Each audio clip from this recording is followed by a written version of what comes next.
Ladies and gentlemen, please take your seats. The show is about to begin.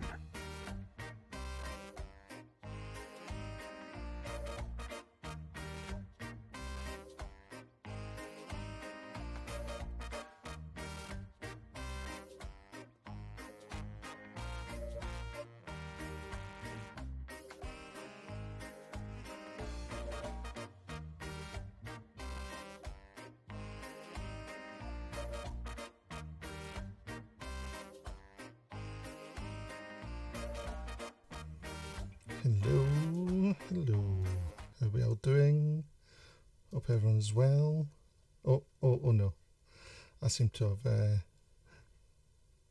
stumbled on the wrong thing. What's happened here? Wait a second, wrong thing. Wrong thing. There we go. No, we'll fix that.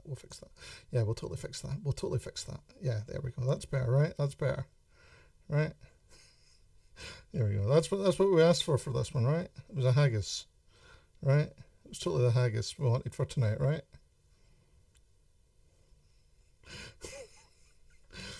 Totally the drive.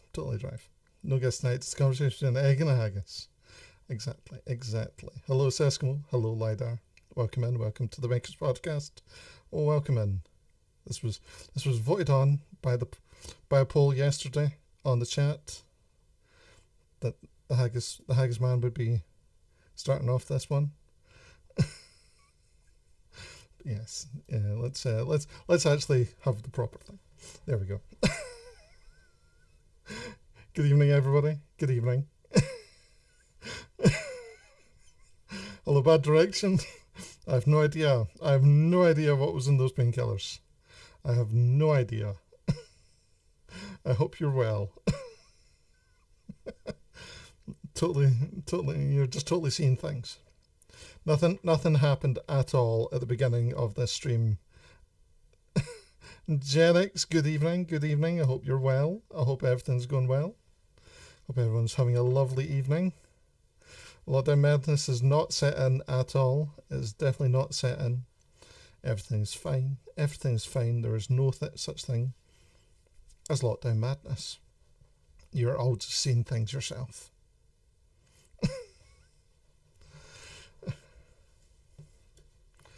Oh, totally. A second. Are we in the right thing? Yes, we are. Oh, no, we're not. Are we? Yeah, we're fine. We're all good. Let's have to double check things. And Lovecat is here. Hello, Lovecat. How are you doing? Hope everything is going well. I hope the weather is treating you better now.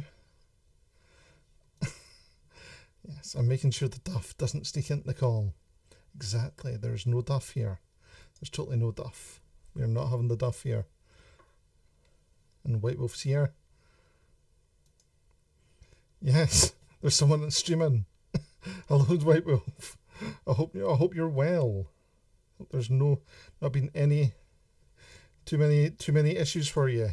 And Michi's here too. Michi, hello, Michi. And PS Knives is here. Hello. 2 seconds. Just fixing things. Cancel that. Been pressing buttons. Yes, the beard is getting long. I need to get it sorted. Properly sorted. But there's no one to do a proper fixing of it. Totally. Texas is broken, guys. Texas is broken. Yeah. I can plot it now, guys. Send all the beer and pizza to Texas, just to the entirety of Texas. That is to be done. Texas is broken. It requires pizza and beer to fix it. Get some Viking braids. Yes, of course. Guys, we're not talking about me tonight though. We're not talking about me. It's not this chat is not about me.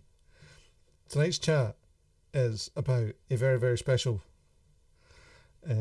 person. This is not a quote, this is a shirt. A very, very special man. Or boy, because he's still young. He's totally young. He can unmute his mic as well. He is Canada's best 3D scoreboard recreator. He is the man that is in charge of the maple syrup taps. He is the one, the only, the Drive. Hello. Oh, how is everybody today? Thank you for that lovely introduction. We've already had a question.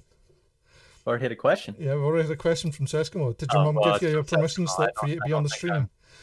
I'm not gonna disclose that information. But yes, it's all good. We're done before bedtime, so yeah, super. So it's all good in my book. How are you doing, Drive? How are you tonight or today? I'm good. Oh. Yeah, it's still bright in the afternoon over here, but it's been a good day. I'm on my reading week, so it's a little bit more laid back than the usual. I'm enjoying it. Superb. That all the fun. So yeah, a reading week, is that aka a week off, really? Essentially, yeah. The idea is you're supposed to catch up, but it's a break from lectures, so I'm gonna enjoy it. So for anyone, sorry, what were you gonna say? I was gonna say they used to have it after the exams, which I mean, I definitely didn't do anything then. Everything's done. They did it after the midterms. Now they do it before, so I have to study a little bit. Oh, what's the studying malarkey all about? That's what I'm saying. Sign up for that. I know, and it's university, right? You're there to party and just have a laugh and do all the fun things. It's degrees. What's this all about? Life changing, all that. Getting jobs. Yeah. Starting to get scary now. Yeah, exactly. So, tell us who you are, where you come from. No, that's a game show. Tell us all about yourself, Drive. What do you do on? What do you stream? What do you make? Yeah, so I'm Drive. I am a Canadian engineering student, and on stream I recreate hockey scoreboards in 3D using Blender, which is a 3D modeling software. That's what I do most of the time on stream.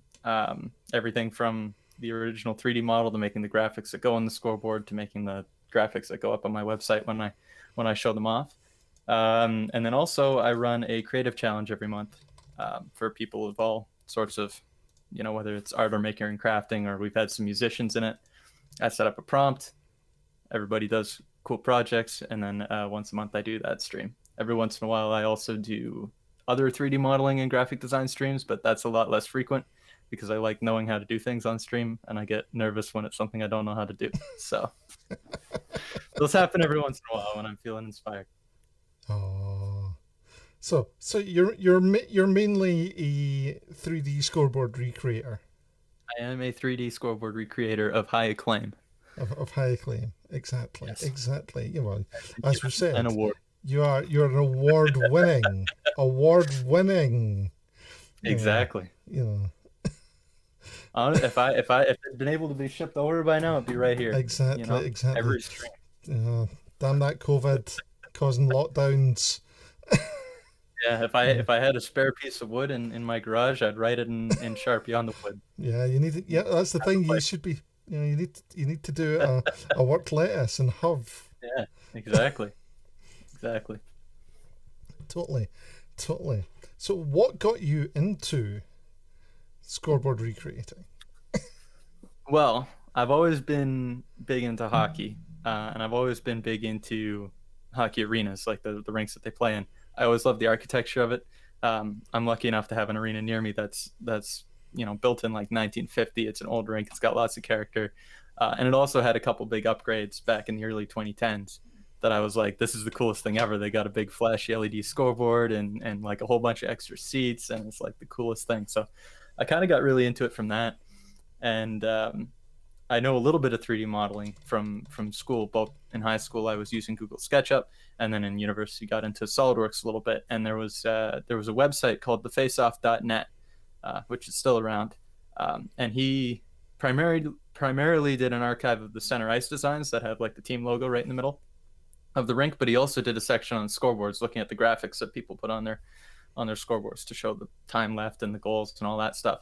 And I said, hey, I can do 3D modeling. Why don't we try to throw some of your graphics onto a 3D model of the board and get some cool angles? And it started from there. And now I do some on my own as well. I still work with the face-off on the NHL boards, but now I moved into doing more in different leagues and getting into doing video with it, and it's cool stuff. Definitely is. You've been doing this for a while now. Yeah. When did you start? Well, but before streaming, how long had you been doing this sort of thing?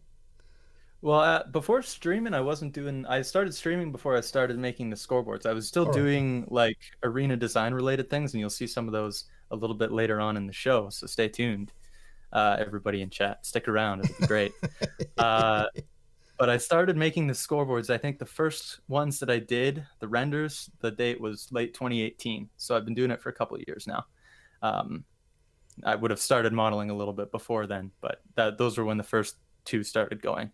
And I'd been doing Twitch a little bit longer than that, but I was in gaming. Ooh. So I've converted. You started off in gaming? I did. What were you doing in gaming? I was doing mainly Rocket League. I was doing a little bit of Fortnite, got to hop on that because that was pretty big.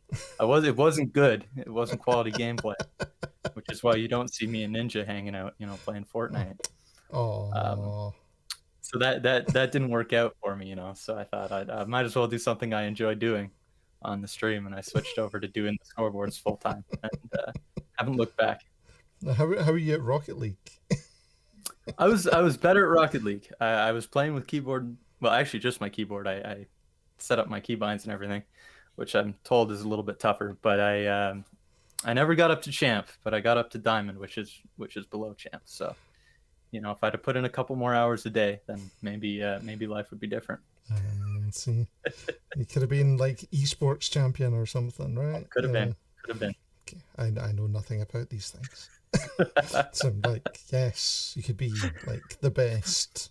Yeah. And whatever that Definitely. is. Getting paid. Canada's greatest Rocket League Recreator. Exactly. Could have been me.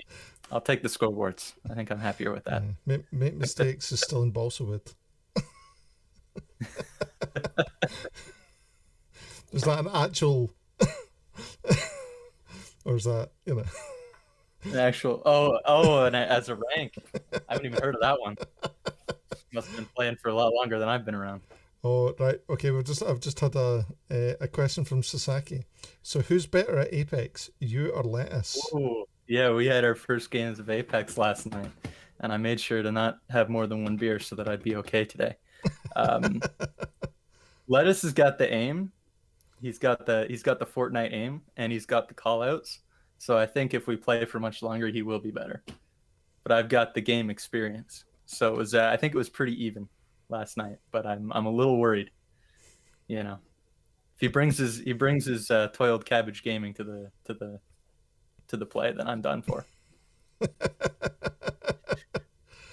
Favorite moment from that was when he was shooting. This was Lettuce's one gamer moment of last night. As one of our teammates was down, and he went and he killed like two people on a different team, and then started unloading at our guy who was down, thinking that it was the third guy on the other team, and he was just wiping them out.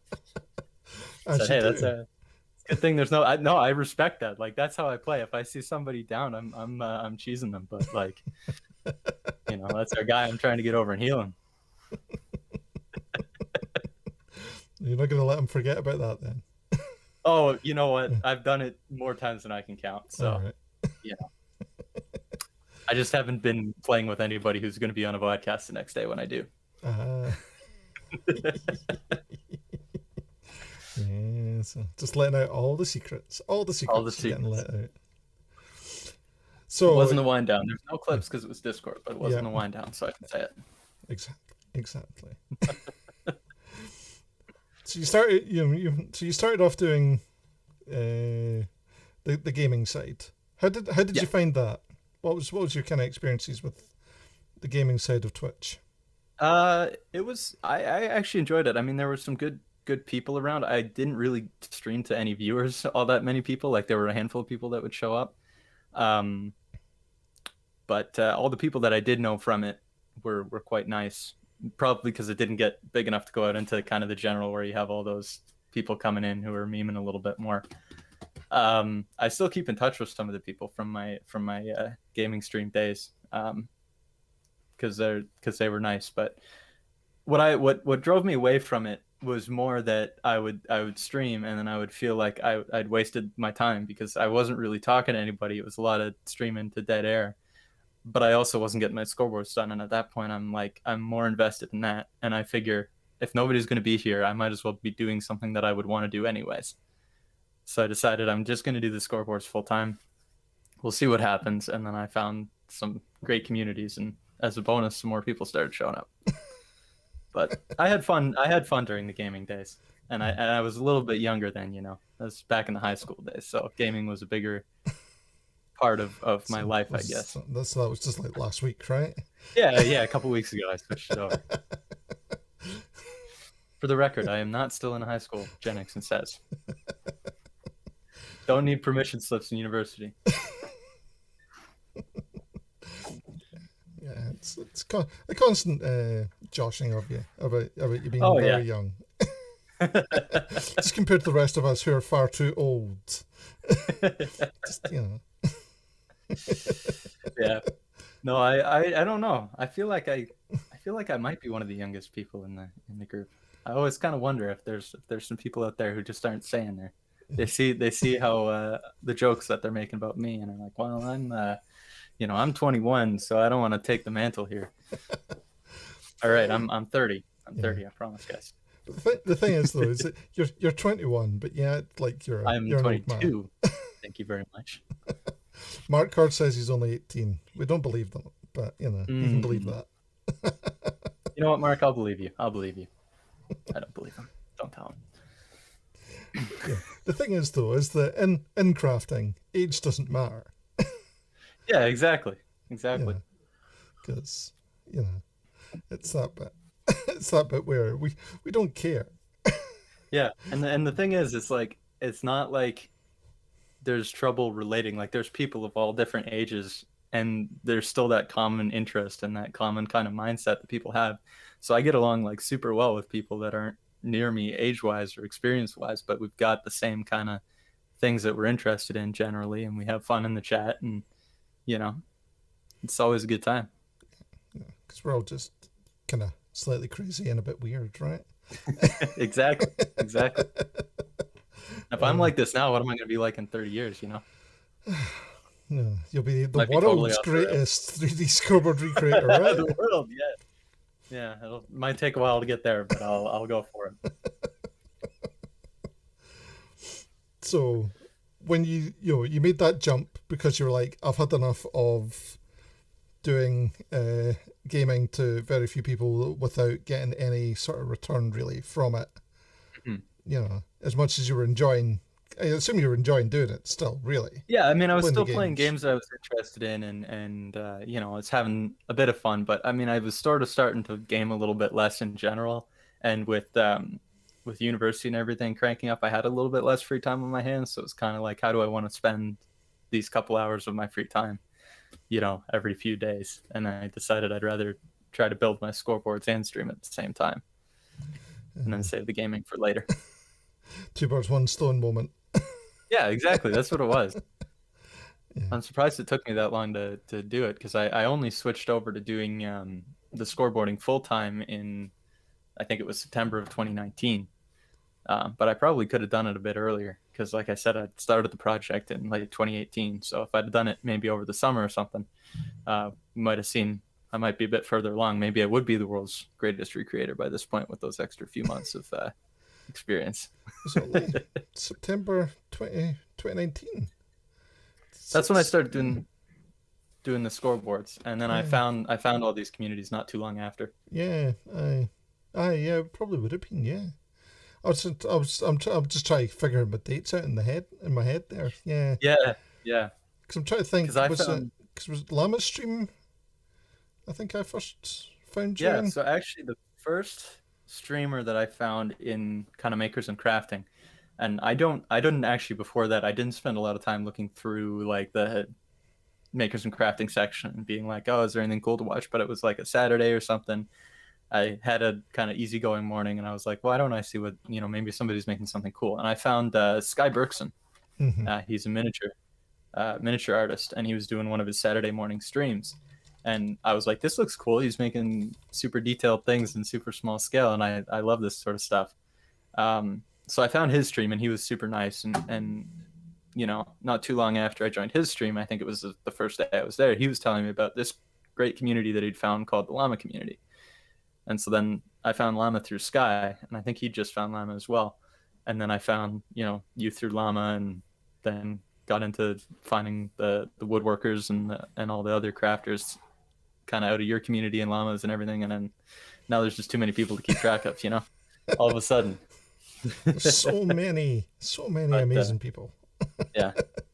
Well, and especially over this last summer, there have been, a lot of the streamers that I spent a lot of time hanging out in, they just started streaming in the summer with the lockdowns and everything around the world. Yeah. They have a bit more time, and they start doing woodworking or whatever, and wind up winning Streamer of the Year or something, Yeah, it's been an explosion, that's for sure. It's definitely been an explosion. Yeah. It's been that, that bit where, kind of said it before, just that, over this past year, the channel's just taken a massive upswing. Yeah. And there's been so awesome many amazing people turning up to add to the ranks. For sure. And it's not just that, like for me, I can spend so much more time in people's streams right now than I could last year, because I'm doing school from home. I'm doing like everything from home. I got my second monitor here. I spend half my day with somebody up there on my second monitor, low volume while I do my school stuff, as opposed to having to go in and having that big chunk of the day where I can't really watch anything. So I've been able to actually see more streamers, and then there's also more streamers to see. So it's like a double bonus that way. So how distracting are the streamers to your work then? Generally not too bad, actually. I usually am out of the Twitch app, so I don't mute the tab. Although maybe I'll start doing Chrome a bit more, because it's a little bit less delayed. Plus, I can go to a multi-stream site, which I've been doing a little bit.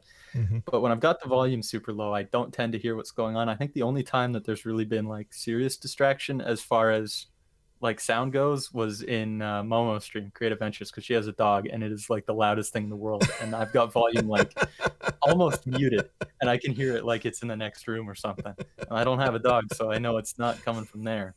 I hope it's not coming from there.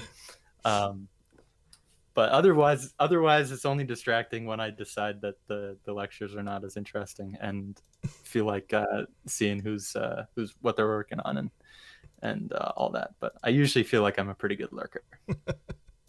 You're usually floating around somewhere. I try to, because there's so many people to catch, and if I don't take these opportunities, then I even right now there's a handful of streamers, so I'm like, I really need to get to their stream because I've missed a couple or whatever, and I like seeing what they do, but it's like it's only so many hours in a day. I know a lot of them. There's like 4 or 5 people streaming. Oh yeah, that is the hardest part now. Is like choosing who you're going to stream, because like I'm who you're going to watch. Because I know for me, I can't watch like more than one or maybe 2 people at a time. You know? And because there's so many to watch, you're like, who am I going to jump into this time? I find that as well. Like if I'm chatting in a stream, that's usually like the only stream I have open. Maybe I'll have another one like muted in the background or like low volume in the background that I can't see, just to give them the view. But like if I'm chatting, I can't pay attention to more than one set of things going on. I find when I'm lurking, I'm not supposed to be paying a ton of attention anyways, so having a few streams up is okay. Because if I've got one person to full screen, I can really see what they're doing and really just kind of, that looks pretty cool. But if they're only taking up a quarter of the screen, then I can vaguely see what's going on, but not enough to investigate when I should be doing work. Oh, totally. Right. So kind of going back to kind of those first sort of streams of you doing scoreboards. what was kind of your thoughts behind kind of streaming that, in terms of, what did you kind of want to get out of it? What was your kind of, did you have a plan for that or anything? Not a ton of a plan. I knew I was like I have a website where I post all of these, and I knew I wanted to kind of expand that out and get all the boards done for like the NHL, which is the big league, and the CHL, Canadian Hockey League, which is actually 3 leagues across Canada. It's a developmental league with younger guys that are trying to get drafted. And I wanted to kind of fill that out and kind of grow a bit there. As far as stream, I knew it was super niche, and there probably isn't a big community of hockey people that want to watch anything other than EA games. But I was just kind of at that point where I was like, I might as well just do it because I know I'm going to have fun doing it. And if people come across it and like it, either because of the chatting or because I'm doing Blender. Well, I wasn't doing Blender at that point. I was doing SolidWorks, but the 3D modeling aspect of it, or maybe I stream to nobody, but at least I'm doing something that I enjoy, and it'll go somewhere. It'll go up on my site. So that was kind of the thought process, because I'd been doing the gaming for a long time, and I've been like, okay, how do I grow a channel here? How do I get people showing up? And it was the same thing back, because before I streamed, I did a similar thing on YouTube. I would do gaming videos on YouTube, which I can talk about, I guess, a little later. I got some old logos to share. And it was the same thing. It's like, I want to grow this channel. I want to, I was treating it as something that I had these goals around, like following and all that. And it was honestly like wearing me out, because I wasn't getting those, right? People weren't noticing it, whether that's through my content or just, the luck of the algorithm, probably because of my content. Because I was like, 17 at the time. I probably thought it was a lot better than it was. But either way, it was like, it's not working for me. I might as well just do something fun with it and then see what happens.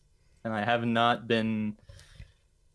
really ever gotten tired of streaming since I did that switch, because even on the days where it's quiet, I get something done and I can feel proud of that. Yeah. Well, that's the thing. When you're doing something that you enjoy, it doesn't matter, what, exactly. if you're doing it to one person, to 1,000 people. Really, because, you're still going to have fun doing it. Exactly. And that's exactly why I made that switch. And it's all kind of depending on what kind of your priorities are as well. Are you looking to make Twitch a primary part of your income? Is Twitch a bit more fun for you? Exactly. For me, it's fun, but I understand the people that are pushing for it, because it's if you get big on it, it's a good income, and you're doing something you enjoy. And I know a lot of people, especially makers and crafting, tie it to a shop that they have and have something that they can sell that's associated. And I think that's really cool as well, because you can kind of build both sides of it, from each other. You can kind of say, hey, I make these live on stream. If you like this, I have a shop. Or, hey, you bought this from my shop. You want to see it made live? And there's some really cool streams that come out of that. But yeah, for me, right now at least, it's all just for fun while I go through school. Yeah. So what was it you're doing at university just now? Is it engineering? I'm a mechanical engineering student. Mechanical engineering. Yes. So that's making things, right? Well, it's more the theory behind it. There's a lot less making things than I'd like. There is, you've got the shops on campus. I've used the 3D printers and the laser cutters a little bit there, and they've got, metal shops and stuff. 4th year is coming up for me soon. Over the summer, and that's when there's kind of that big project, which will be hopefully a chance for me to actually go hands-on and make some things. That's one of the things that actually frustrates me a little bit about the program, is because it's all math and theory and all that. I'm like, I want to know how these things are made, and I want to get in on that a little bit. And that's kind of the part I make the stuff. Exactly. Because I'm not good at making things. I don't have a lot of experience with it, but I want to learn. Yeah. But yeah, it's pretty good, and it leads to like I did some co-op jobs where I've been able to do like product testing and get a little bit more hands-on and actually make some things. So I'm looking forward to that side of things and hoping to find something where I can do that. But does that your kind of degree help you in what you do with the scoreboards? Yeah, a little bit. Like it all started because of the 3D modeling, and I'd used SketchUp before, but SketchUp isn't great for realism. It's kind of a basic tool set that's really good for if you want to quickly lay something out. It's super intuitive, and I loved using SketchUp. But it was really learning a little bit about SolidWorks in my first year. We had a course where we do, a little bit of like engineering drawing type stuff and AutoCAD and SolidWorks, and I was like, hey, this is pretty cool. There's more capability in SolidWorks, and it's more geared towards engineering than whereas Blender's more about the renders and about the it's a different type of modeling. But you could still get some decently realistic SolidWorks renders, and I was like, okay, yeah, I've learned how to use that a little bit, and I've used it a little bit in my co-op jobs. I might as well give that a try. But otherwise, I don't use a ton of math in the scoreboarding. It's all pretty basic stuff, just estimating numbers and relating them to the dimensions that I do know. Well, let us go and have a look at some photos, shall we? All right. So here we go. Here's you. First of all, your logo, your original. This is my logo. Your current logo. We'll look at some other logos later on. Dude, I had a problem when I was younger, where every couple months I thought I needed to rebrand. But we'll get into that later. This is you. This is totally you. That's me now. That's how we all know you. Actually, talking about that, where did the name Drive come from? All right. So, I mentioned that I used to do YouTube for videos. It comes from all the way back then. And when I started, what my thoughts were is I'm going to be doing simulation racing games. Because I'm big into Formula One. I'm big into IndyCar. I love racing almost as much as I love hockey, maybe more, depends on the day. And I was like, okay, what am I doing in racing games? I'm driving around. Okay, neat. My name is Ryan. It's got 2 letters of my name in it. I thought it sounded cool, and then bam, ship it. Couldn't think of anything better, and it stuck around. I was debating doing like a little bit of a name change when I switched back over to the scoreboards, but I couldn't think of anything cool, so I kept it. I thought it was neat.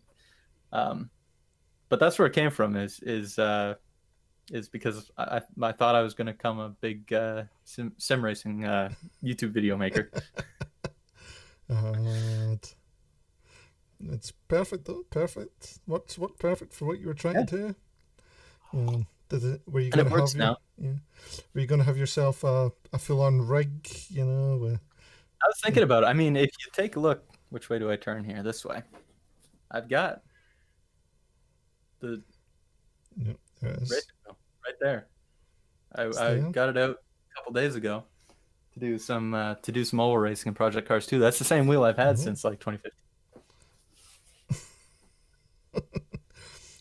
Got a thing from Triscat. Triscat says, "Drive, stop being so wholesome. You're making the rest of us look bad." Triscat's actually a really wonderful person.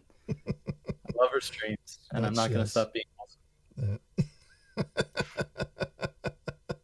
Oh. I don't think I'm making the rest of you guys look bad, and if anything, you guys made me nervous with all your quality content. But we're surviving so far. You're doing amazing work. Yeah, doing absolutely. Don't you get hold? So the first one that you'd sent me. Yeah. Yes. Who's younger this? Who's this? That's the drift on the left and the duff on the right. That's where they came from.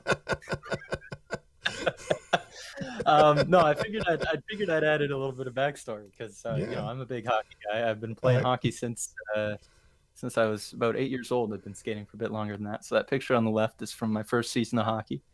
That's 2006.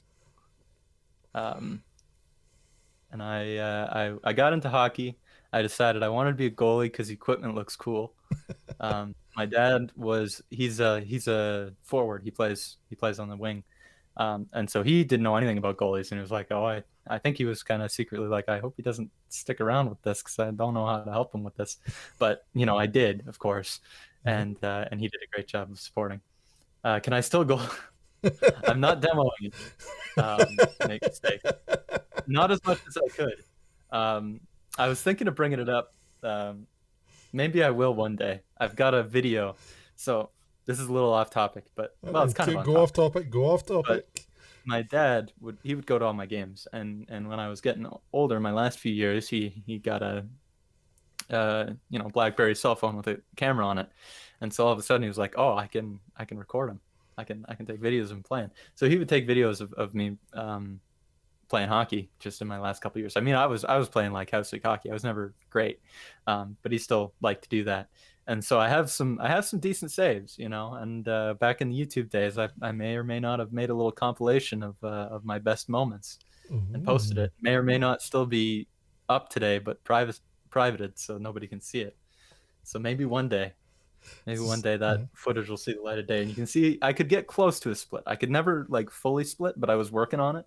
Because for anybody who knows hockey, my kind of inspiration as a goalie is Johnny Quick, and he was like insane with how flexible he was, and I wanted to be like him. So I kept trying to practice, but I'm not naturally very flexible at all. So it was going.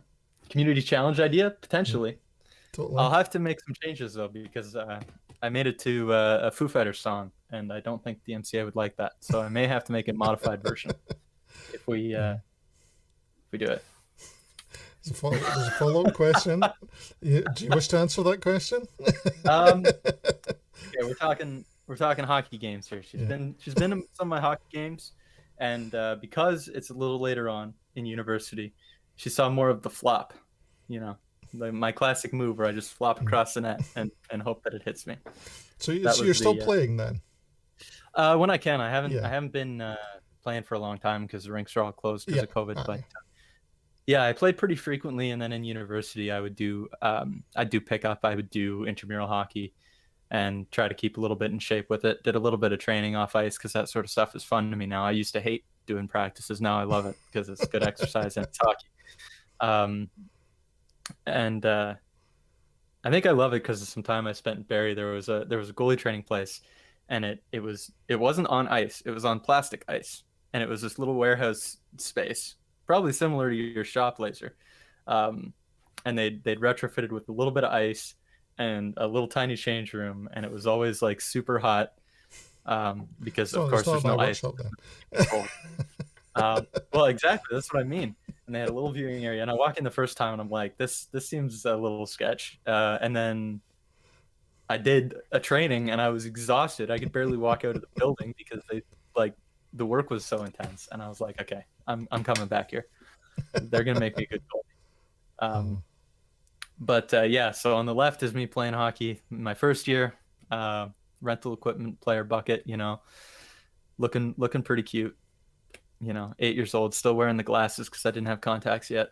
And then on the right, that picture's probably from about 5 years ago, and that's the current set of gear that I got, the old style, kind of beige pads. Because I'm big on the style. You're a proper vintage player. Oh yeah, you like your vintage. Oh, I do. I really like it. I mean, if I was good enough to make like a ref team, then maybe it would be different. Because they'd have the constant colors, but in house league every year you're getting different jerseys. So I'm like, I don't know if I'm going to be blue next year or green or whatever. And like a lot of the pads that are sold are just all white, and I'm like, this is lame. This sucks. Everybody wears this. And I've got a Canadian company called McKenny. They make goalie gear, and it's a little cheaper than a lot of the brands because they don't do like pro advertising and stuff, but they're still good quality, and you can custom them. So I was like, all right, I'm gonna go vintage here and be the best dressed goalie in the league. I think I was. Yeah, definitely. Yeah, you got, you're sporting something different. Yeah, it's going, exactly. Look at me. Exactly. I'm the drive. Now you can see how I ended up in Makers and Crafting. I'm a little different. Yep. Exactly. As just says, nice. Absolutely. Yeah. So hockey's been a big part of your life since you were a kid, basically. Yeah, for sure. Yeah. I've been playing it for a long time. I've watched a lot of games. I love it. Yeah. And that's kind of what led into the creative work that I do. and as I've said many times, I know nothing about hockey. we'll do a Stanley Cup watch party sometime. Exactly. We need a Stanley Cup watch party. And you can teach me all about it, where I ask all the silly questions. Yeah, we got to do it in a year where there's actually fans in the stands, though, because the atmospheres that you get when the rinks are full is insane. They got fake crowd noise and stuff and all that now, and it's not really the same. But at the same time, I'm just happy they're able to play. Yeah, somewhat safe. That is the thing, in current times. Just them being able to play is one of these things. Exactly. It's the same over here for them playing football. You're like, I'm surprised they're even being able to play. Yeah, and every once in a while, and they've been good in hockey. At least I think they've got all sorts of procedures, and they've had tons of games like canceled because of like possible cases or whatever. But they're making it through, and they're getting games in, and I think it gives a lot of people something to do, something to watch. Because there are a lot of people who, that's kind of their big thing, is they like watching the games and keeping up with it. So, and I enjoy that too.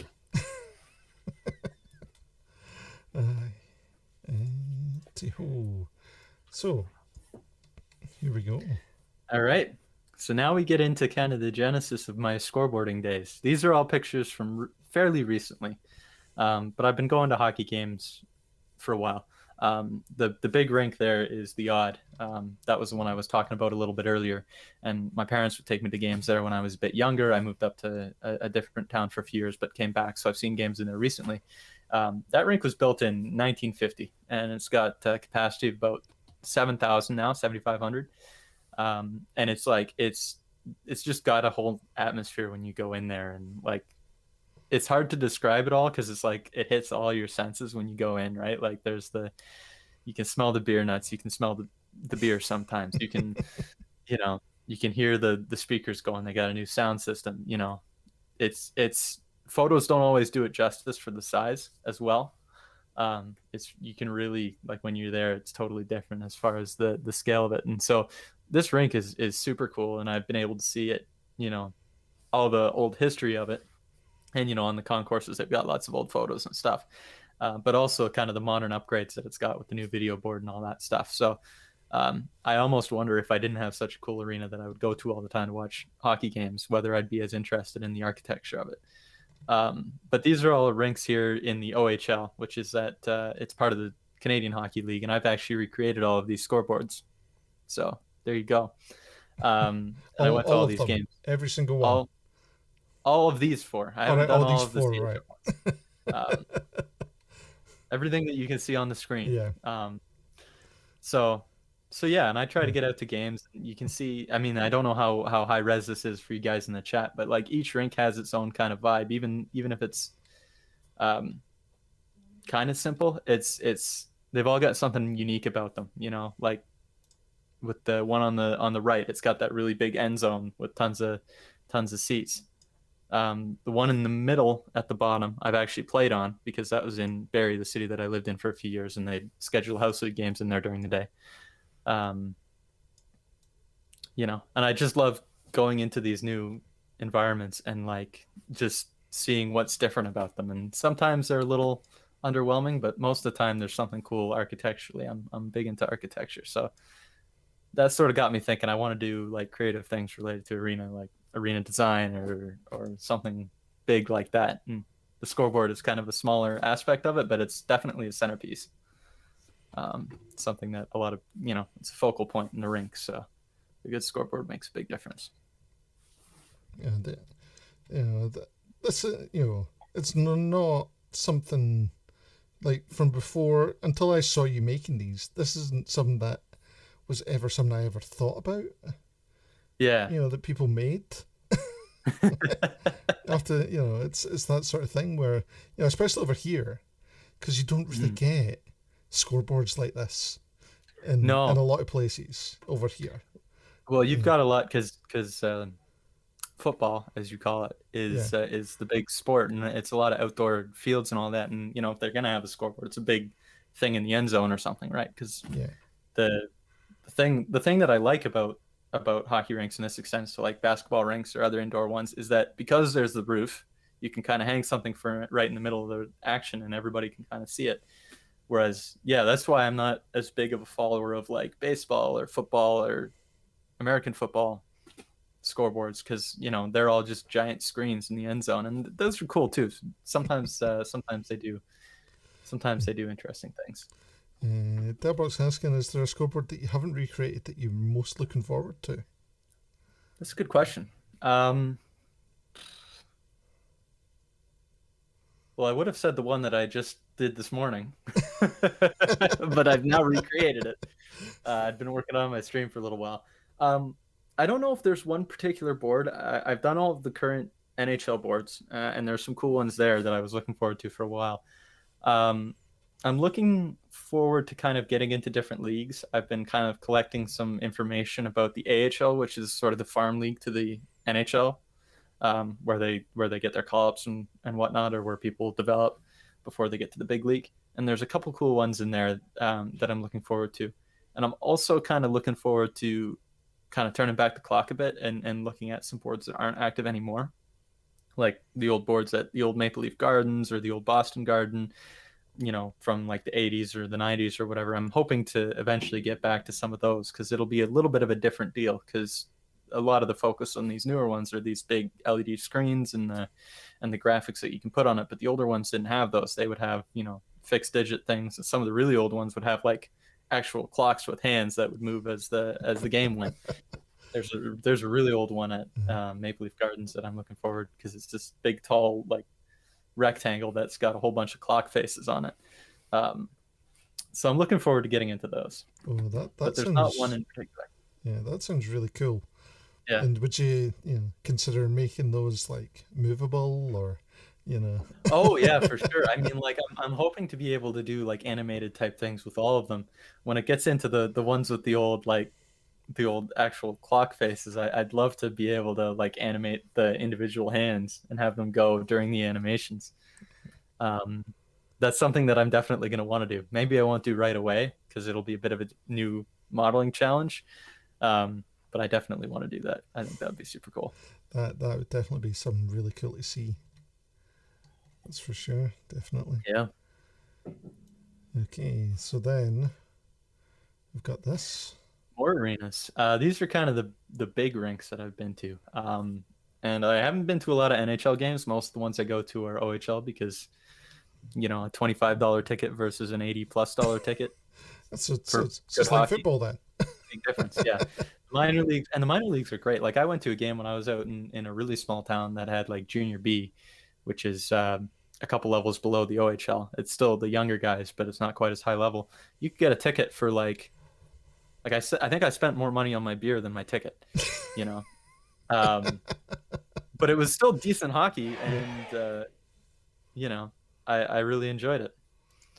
And thank you for the follow, Larry G. Continue to follow Laser Geek, everybody.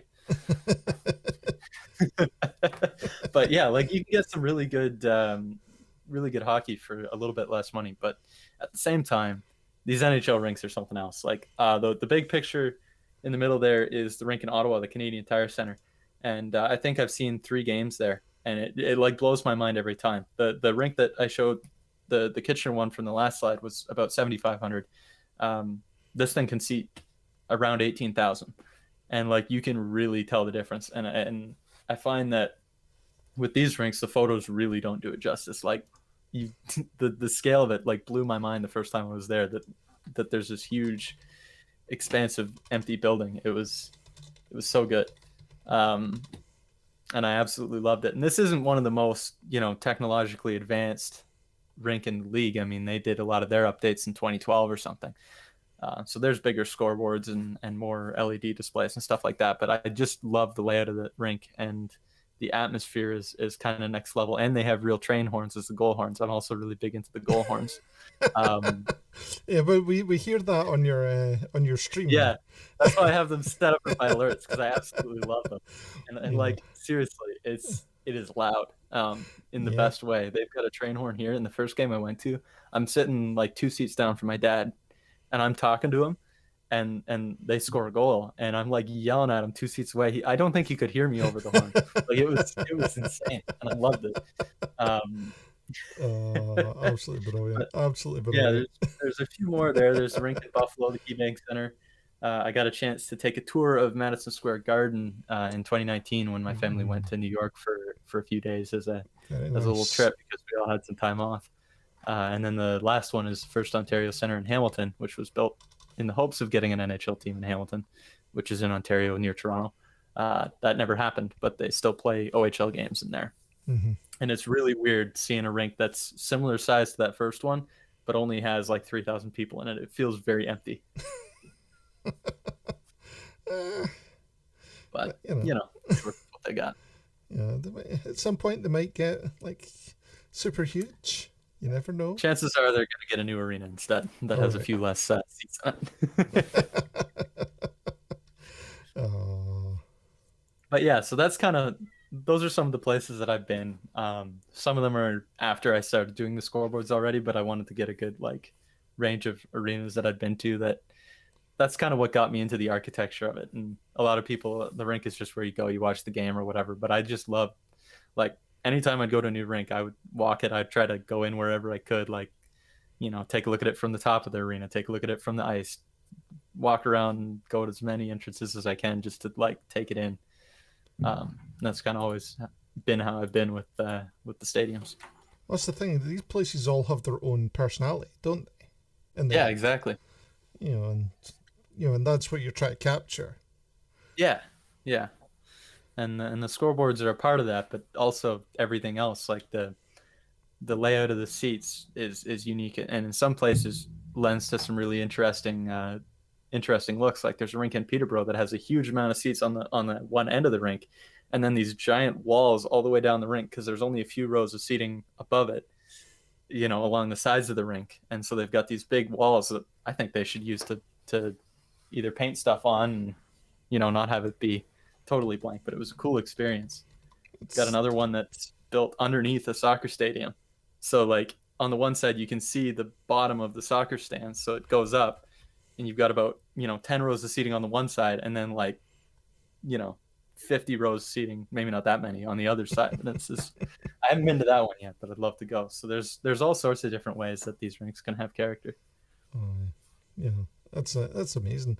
Yeah, you don't think of all these sort of things and how that affects your experience of of the game. Just the atmosphere, just in general. All these sort of things. For sure.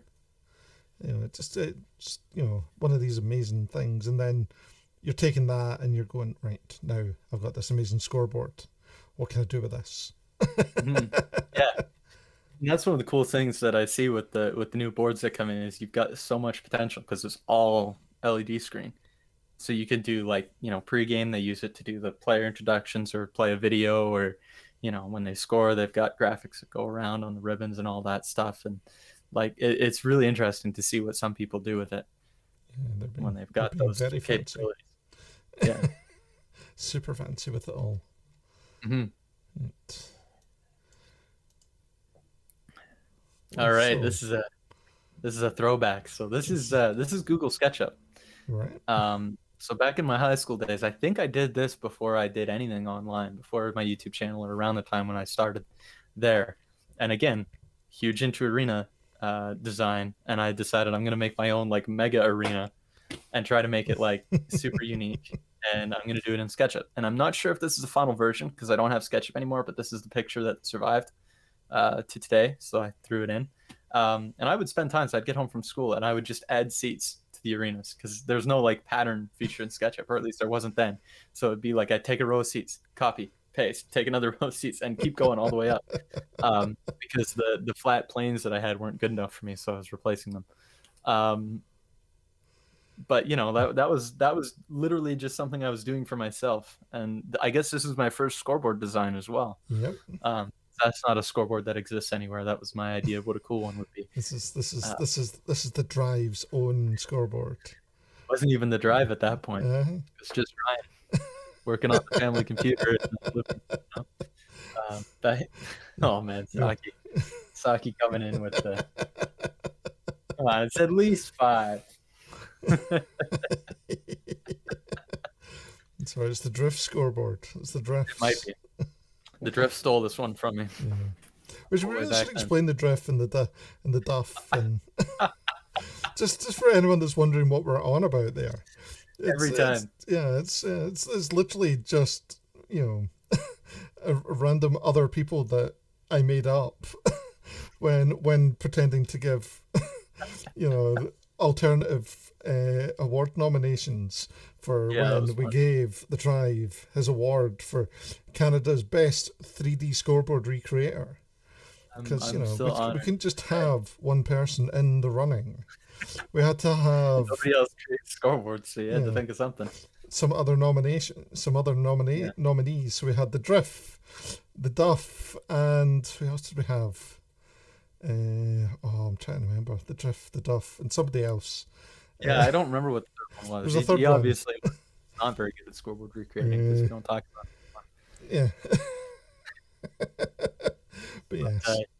That was funny. I remember that because that was the New Year's Eve stream, and Yes. I'd left for dinner like right before you started doing the awards, and I get back, and I don't think I told you this at the time, but I get back, and I'm like, I want to see who's winning these awards, and I'm going to the Who's Live, and in your preview thumbnail, I see the Drive underscore, and I'm like, oh god, what happened? So I come in, and you're like, oh, the Drive's back. We got something to show him. And I'm like, okay, cool. Kind of figured you might, because I may or may not have seen my name, but I'll go with it. And I thought that was the funniest thing. I went back and I watched the VOD of the whole introduction of the Drift and the Duff and all that, and I'm like, this is great. And it really meant a lot that you gave me that one. The best imaginary person award goes to the Drift. I don't know. That one's tough. There's a lot of pretty great Canadians on Twitch. The running joke that Canada does not exist. I don't know. That just exists in Sesquimo's mind. I think. Yeah. I don't know. I think everybody else knows. Totally. So back to your amazing first arena. Yeah. Because this. I wish I could do something this good in Blender now. I think Blender's a bit tougher to make these larger scale things in. If you're not because there's a bit more of a learning curve. SketchUp, to its credit, is like super easy to learn, and I could just I never really had problems. Now it's not a proper model; it's all kind of flat plane modeling, but it's still super cool. And if I could bring this into Blender and bring it back, then I might do it. I think I still have the SketchUp file.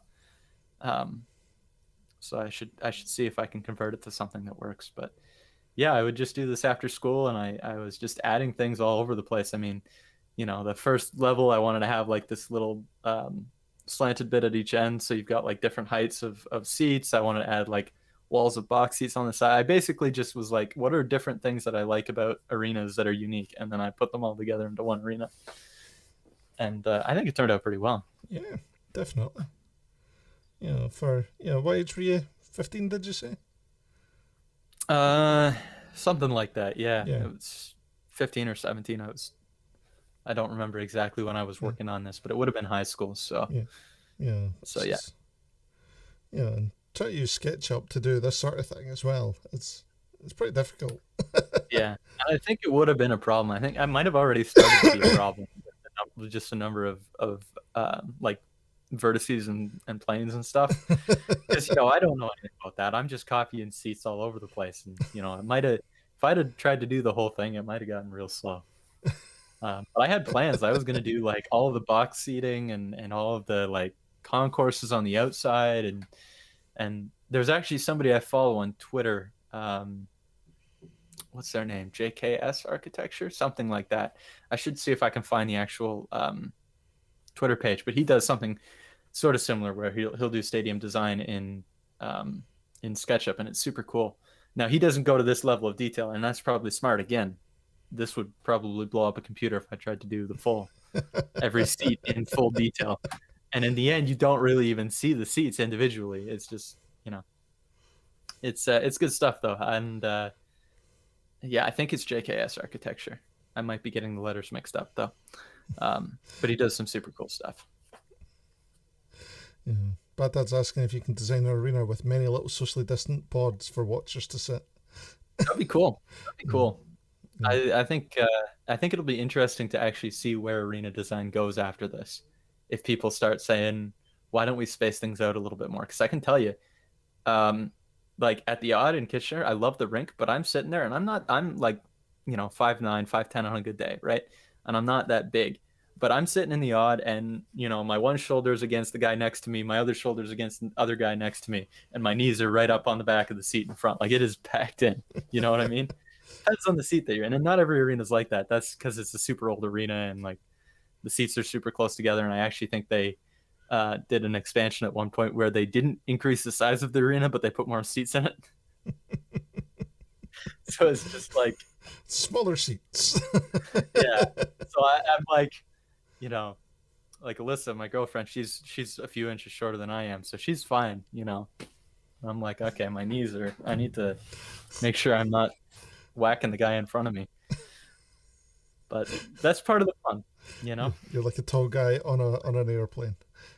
I'm not even that tall, though. I feel bad for the people that are over 6 feet that have to somehow fold up into those seats, but people do it all the time.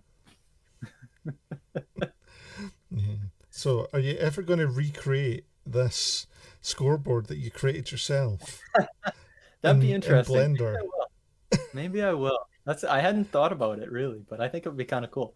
Because like textures in SketchUp were awful. Either that or I didn't know how to use them. I just slapped an image on there. And that was like the logo for the team that I was making it for.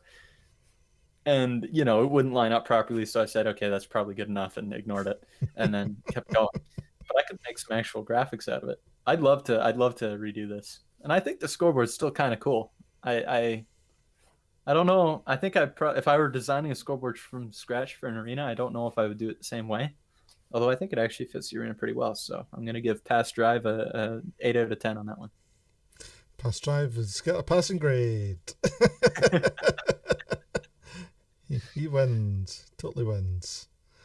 Alright. Now, here we go. This is where we find out all about the million logos the million logos, as you alluded to.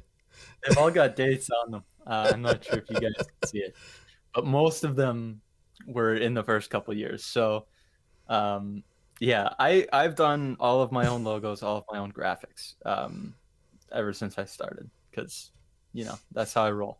The first few are a cautionary tale, because young me didn't know that I couldn't just take things from the internet. So I found a font that I liked and I slapped it together, and that was my logo. The first logo was, again, I was making it for like a racing channel or whatever. So I basically used every single effect available in Photoshop on the text. It's got like drop shadow, it's got glow. I'm looking at it now, I'm like, I don't even know how to do half that stuff in Affinity right now. It's got glow around the whole thing. I mean, it was wild. I never used it. So that was a good start, is the logo that I made a month before I started my channel I didn't actually use. That is an amazing logo, really. Like, is that tire tread? Yeah, I found a tire tread clip art or something, and I put it behind. And I don't think that Y is mine either. I think I found that and thought it looked cool. Don't do that if you're making logos. Make your own stuff, or hire somebody who makes logos. Yeah, totally. You're totally into your graffiti style there, right? Totally. But I kind of think it's cool. And maybe one day I'll go back and I'll like redo all of these in a more modern style, to fit a bit better, because some of them I actually think are kind of cool. But I started as Drive 98 on YouTube. That's why it says 98. That's my birth year. So I thought it was cool. Add numbers at the end of your game, or numbers at the end of your name to be a true gamer. So that's what I went with. And then again, it was like August 2015, I made that. March the next year, I was like, I'm tired of this logo. I'm going to make another one. And it was just the same font. And then I found a picture of a shield, and I put it on the shield, and I was like, okay, this is cool. Again, don't do that. Yeah. Was the shield just because, or did you have a reason for the shield? I didn't have a reason. I was like, this looks cool. It's gold, Was that young Drive? Well, younger young Drive. A graphic designer at heart, but not at mind. I just kind of did what I thought was cool. That's why I changed it so often, because I didn't think about it when I made it. But then what does that say? Beside the purple one, I can't see the June text super well. 2016. June 2016, not too long after the first one, I decided I'm tired of just taking images from the internet and making them my logo with very low effort. So I said I'm going to make one and it's going to be entirely mine. So I opened up Google SketchUp and I made that in Google SketchUp. Custom font. Ooh. All right. Yeah, I would say it's available to you guys for free download, except I only made those 5 letters. You know what I'm saying? And I didn't make it a proper font. I just took a picture of my Google SketchUp creation and then added a gradient behind it. But at least it was mine, you know. And I ran with that for a little bit. Totally then, made just by you. Oh yeah, no, that was all me. Yeah, look at that. You know, totally. It's got that kind of. 60s vibe to it, you know? I don't know what kind of vibe it had. Again, I wasn't thinking like that yet. Yeah, what was the choice for the color scheme? I like purple. Purple's just a color that I like, so I went with it. And then put in a gradient with white, and like at that point as well, there were a couple variations of it where I'd like I played Minecraft. I made Minecraft videos on YouTube, guys. I've come a long way in the last few years. But I'd have like gameplay behind it or something, like slightly faded out. But yeah, so I ran with that for a bit, and then I made what I think is my best logo of the, I guess it carried over into the start of my Twitch days, but the drive period, which is my little like circular logo with the goalie mask in the middle of it, which went through a few iterations. The first one, I hand drew it on a piece of paper. And then I brought it into Photoshop and like color filled it. And if you zoom in on it enough, you can still see the pencil marks from when I drew it. All right, well, let's I don't know if you'll be able to on there. Let's see if we can. Let me find the right window. See if you can see the pencil marks on the mask, because I didn't fill that in.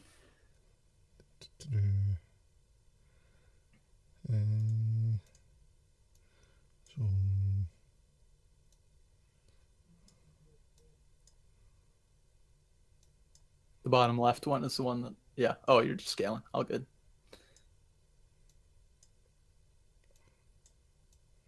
No, not really. No, it's not that. It's the one on the bottom left. Oh, bottom left. Sorry. Yeah, December 2016. All right. Sorry. I don't know if you could kind of like, there were a couple pencil marks around the mask that you might not be able to see well, but you can see it's a little janky. Like it's pretty clearly hand drawn. But that's kind of about when I was starting school and starting to get into SolidWorks. So the next 2 versions of it I made in SolidWorks, and I recreated that kind of drawing and ran with it. I actually kind of like that logo, and maybe one day I'll make like a retro style logo based on that, because I think it's kind of cool. We got 4 more logos, but they're all pretty similar, so I'll speed through them. Oh, not quite. We need to talk about them. Okay. So yeah, because there's elements in those that are.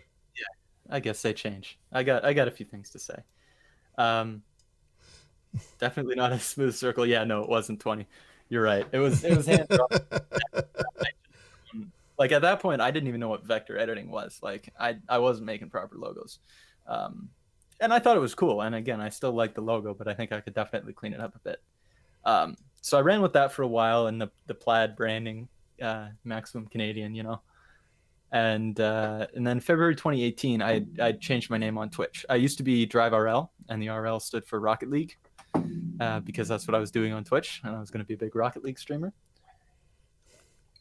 But then I guess February 2018, that must have been about when I started thinking maybe I should do like some scoreboards or like other games or something else on Twitch. So why don't I get a more generic name that actually works regardless of what I'm doing?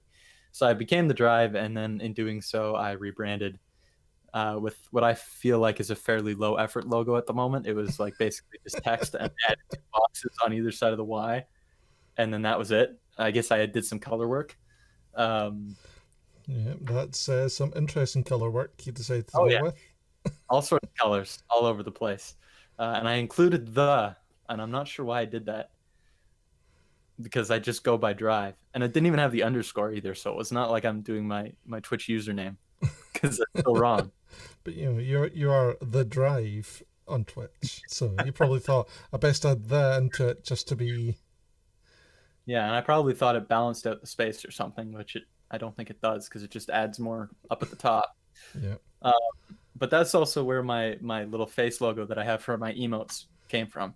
The first iteration of it, and then you can see the second iteration right below, where I actually colored it in, and then I redid it a little bit more thoroughly last year to get the current colors and everything on it.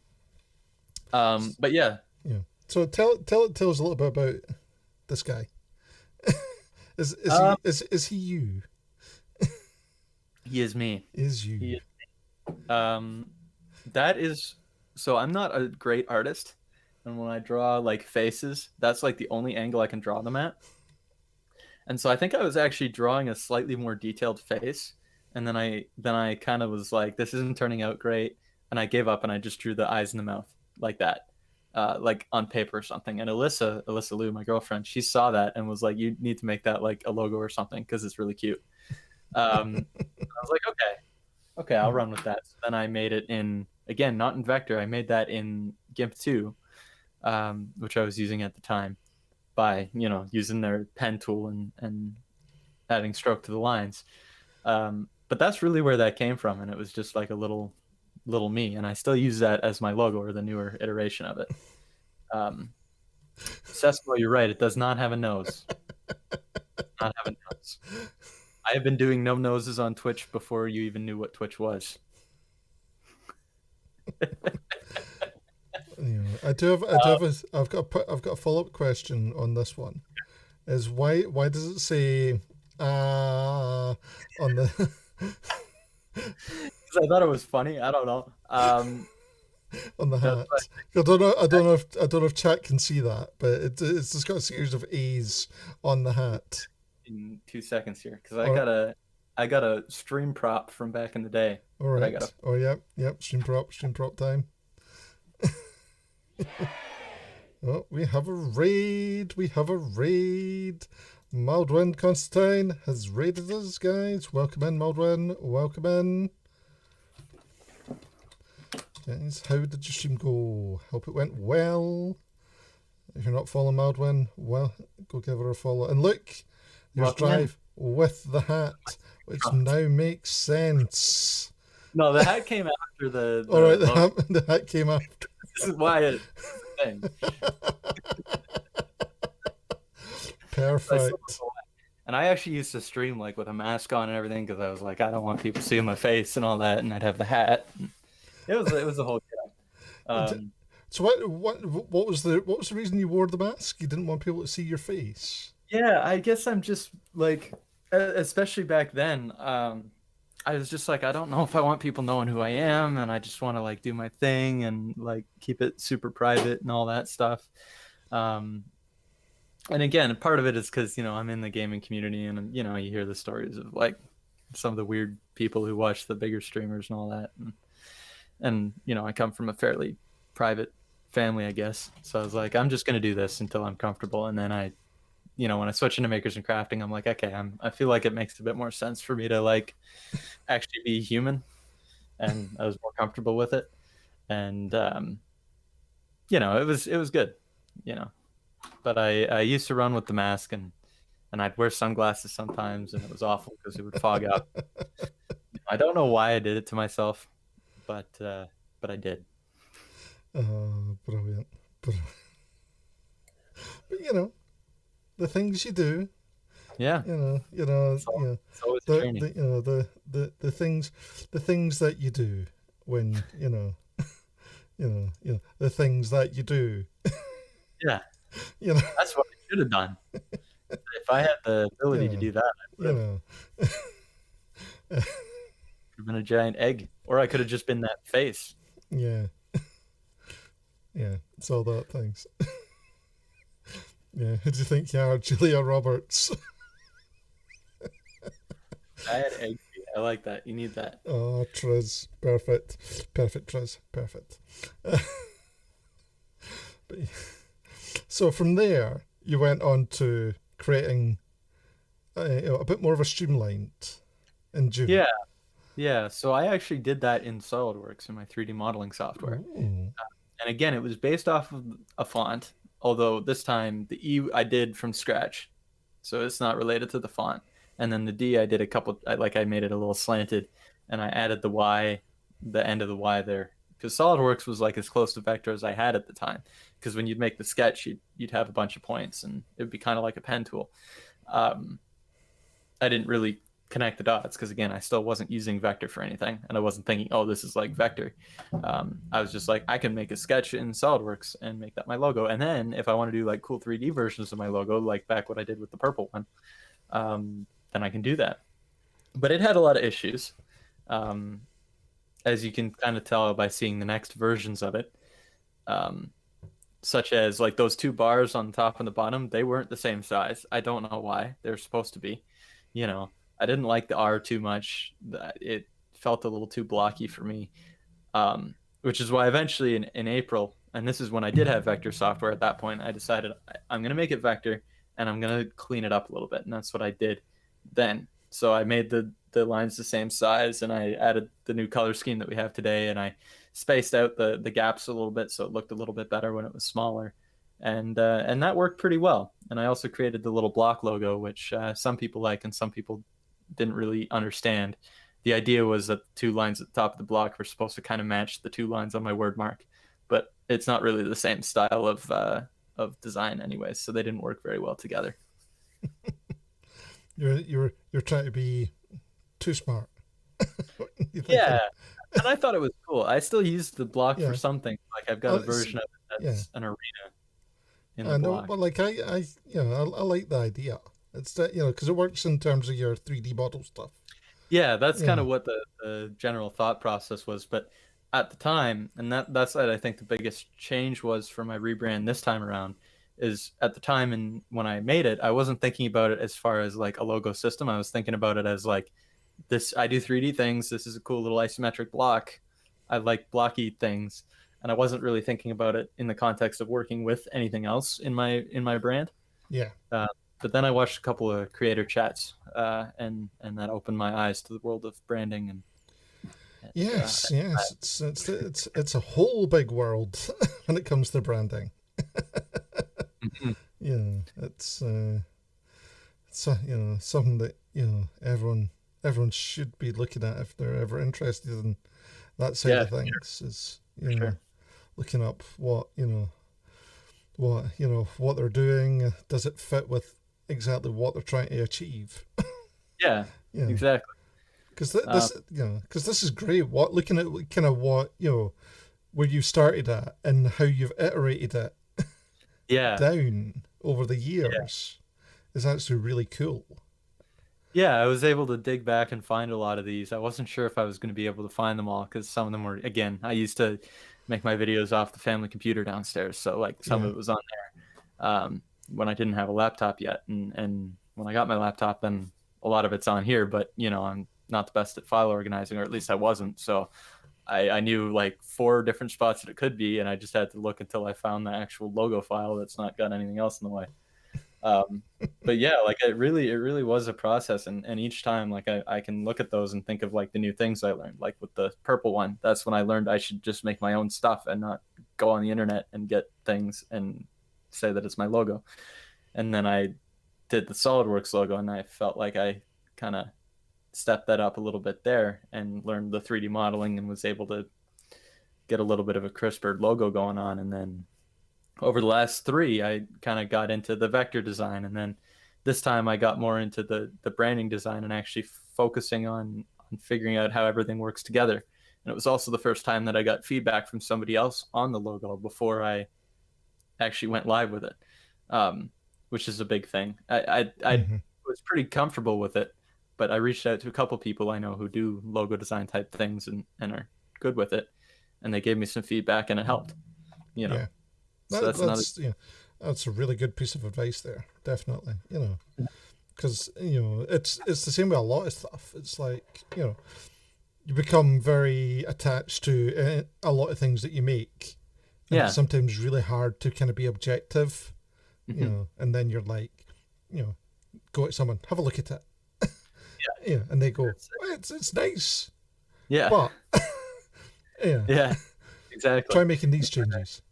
If I'd have had somebody like that, a couple iterations ago, they could have, the June 2018 with the sort of dark plaid behind it, the first iteration of this logo, they could have said, hey, this doesn't look like everything's evenly sized. Hey, these gaps are really small. When you make the logo really small in the corner of your little graphics for your scoreboards, people aren't going to be able to tell where the lines are different, or hey, that block is cool, but it doesn't really look like it fits with anything else. So getting that honest feedback is good, and being part of the kind of creative community helps with that, because I actually know people who can provide that feedback, or who'd be willing to help, or at least I can reach out to and see if they'd be willing to help.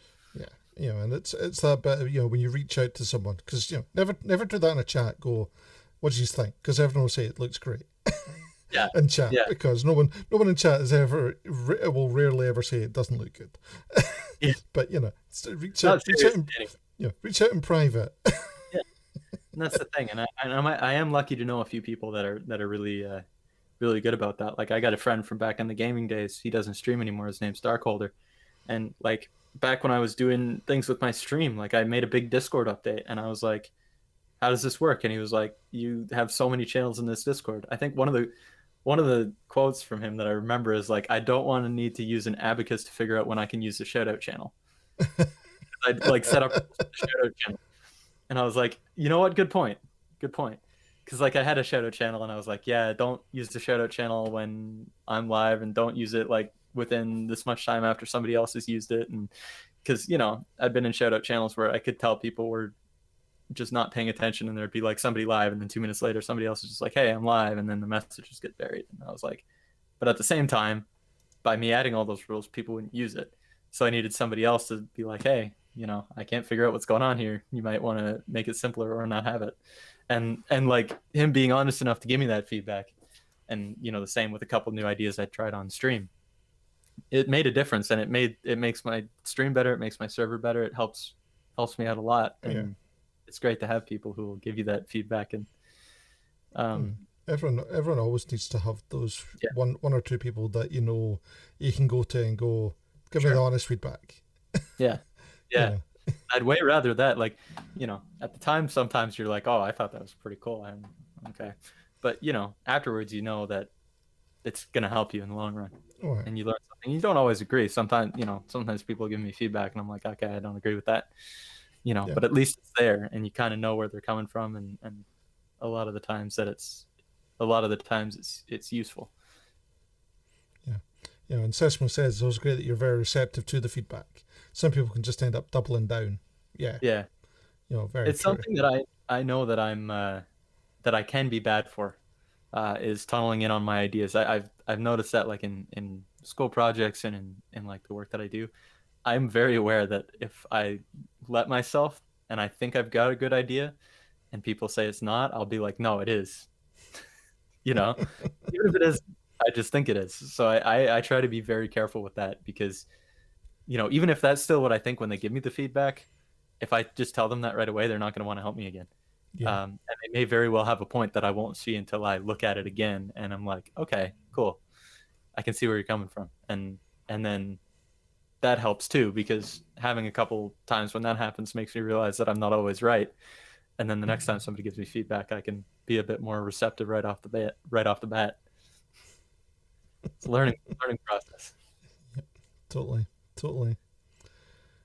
Right. Well, I think this is probably a good point to make a little swap from talking about you to talking about other people.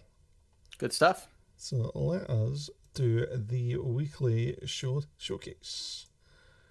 I think you need a show off theme to play. What you mean? A little song.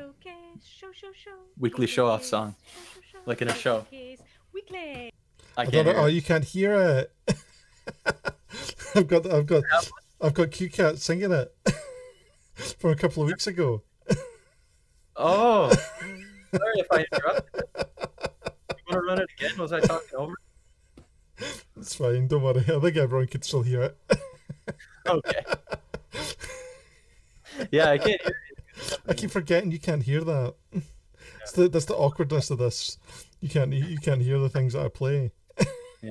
I turned the stream on, just like you were saying earlier, just 10 seconds later. Yeah, but I do have the I've got the little jingle that she made. Oh, okay. Good stuff. on stream at the time. That's when the best ideas happen. Yeah, played it last week as well. You must have missed that. I must have, yeah. Sometimes it happens right when I'm going to dinner. So yes.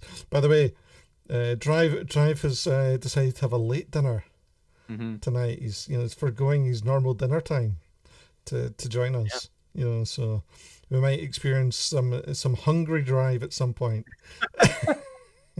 Yeah, you can always shut it down early if I'm getting a little angry. I think I'll be good. I had a snack. All right. So, guys, this is the weekly showcase. Every week, we invite you to... Sorry, just so that Drive in the hunger. Where we invite you to add your work to the Discord so we can show it off here on the show. We can discuss it to see how amazing everyone is. Everyone should be posting stuff in because we love everybody's work. Yeah, aka join the Discord, as Drive says. Post it in the weekly showcase section, and we'll put it on next week's show. As I say, anything creative, art, music, making, gaming, anything at all, anything cool and creative, we want to see it because it's all amazing. People have been making movies, all these sort of things. We'll get into that in a minute. Anyway, because that's Drive's fault, half those movies. Oh, man. Those are some good movies. I'll talk about them later. But yeah. So, first up, we have from Panda Monkey 1994. These amazing dolls. Yeah, I mean... This sort of stuff, like, this is out of my wheelhouse as a scoreboard recreator, but this is pretty impressive. I mean, the amount of detail that you need, anything that's this small scale that has this much detail in it, I'm impressed by. Exactly. And we were talking earlier about the black magic in the middle frame there. Yeah, just making the scarf. Yep. It's just I have tried crocheting, so I'm an expert. I didn't win the best crocheter of the year 2020 for a reason. It's because I don't know how to do it, and I'm very impressed with people who can. And the fact that you can at such a small scale as well is pretty impressive. Exactly. I'm loving these sculpted feet. These are really cool. Yeah. Is Panda Monkey in the chat here? I'd love to know Panda Monkey from. is in the chat. If you want to talk about what it's made, the way I usually run, this reminds me of my thing. I usually ask them to tell me what it's made from and all that stuff. So I know this is Drive Takeover. Drive's taking over, guys. The feet are clean. Okay. No, I'm saying I'm going to bother the people who made it to tell me about it. You don't have to if you don't want to. No, that's absolutely fine. Absolutely fine. So that's super cool. I like 29's comment about that. But still, the detail on that small size, I'd imagine there's no banner for it's for a chameleon doll. Nice. And is that going to be part of a bigger, full outfit, or is that going to be just clothes over top of that? I think that's got some potential, but I just love the small scale thing. Again, I found Makers and Crafting through Miniature Makers, and I have a huge appreciation for what they can do. And this is definitely miniature, so I think it's great for a chameleon doll. Oh, that's going to be interesting. I'd love to see the finished product of that. She'll have clothes once you get them sewn. Fair enough. Nice. That's absolutely loving it. Such amazing work. Superb. Looking forward to seeing more things that you get up to. Yeah, that's going to be great. I love it. All right. Up next. That skirt particularly. Sorry, I just wanted to say, the pink skirt on the right-hand side, that's kind of what I saw first as far as the detail. It's got a couple different layers. It's not just one piece of fabric that's been put around. It definitely looks like it was a lot of work, and you did a great job on it, Panda. So excellent work. Yep. There we go. Next we have the lovely Love Cat Lovely Love Cat. making lots of resin key rings and these resin compacts as well.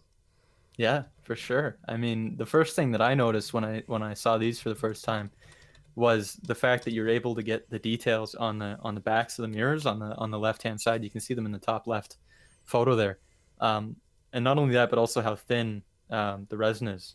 We were talking about that a little bit earlier with the fact that like when you're working with a thin resin, the margins are so much smaller.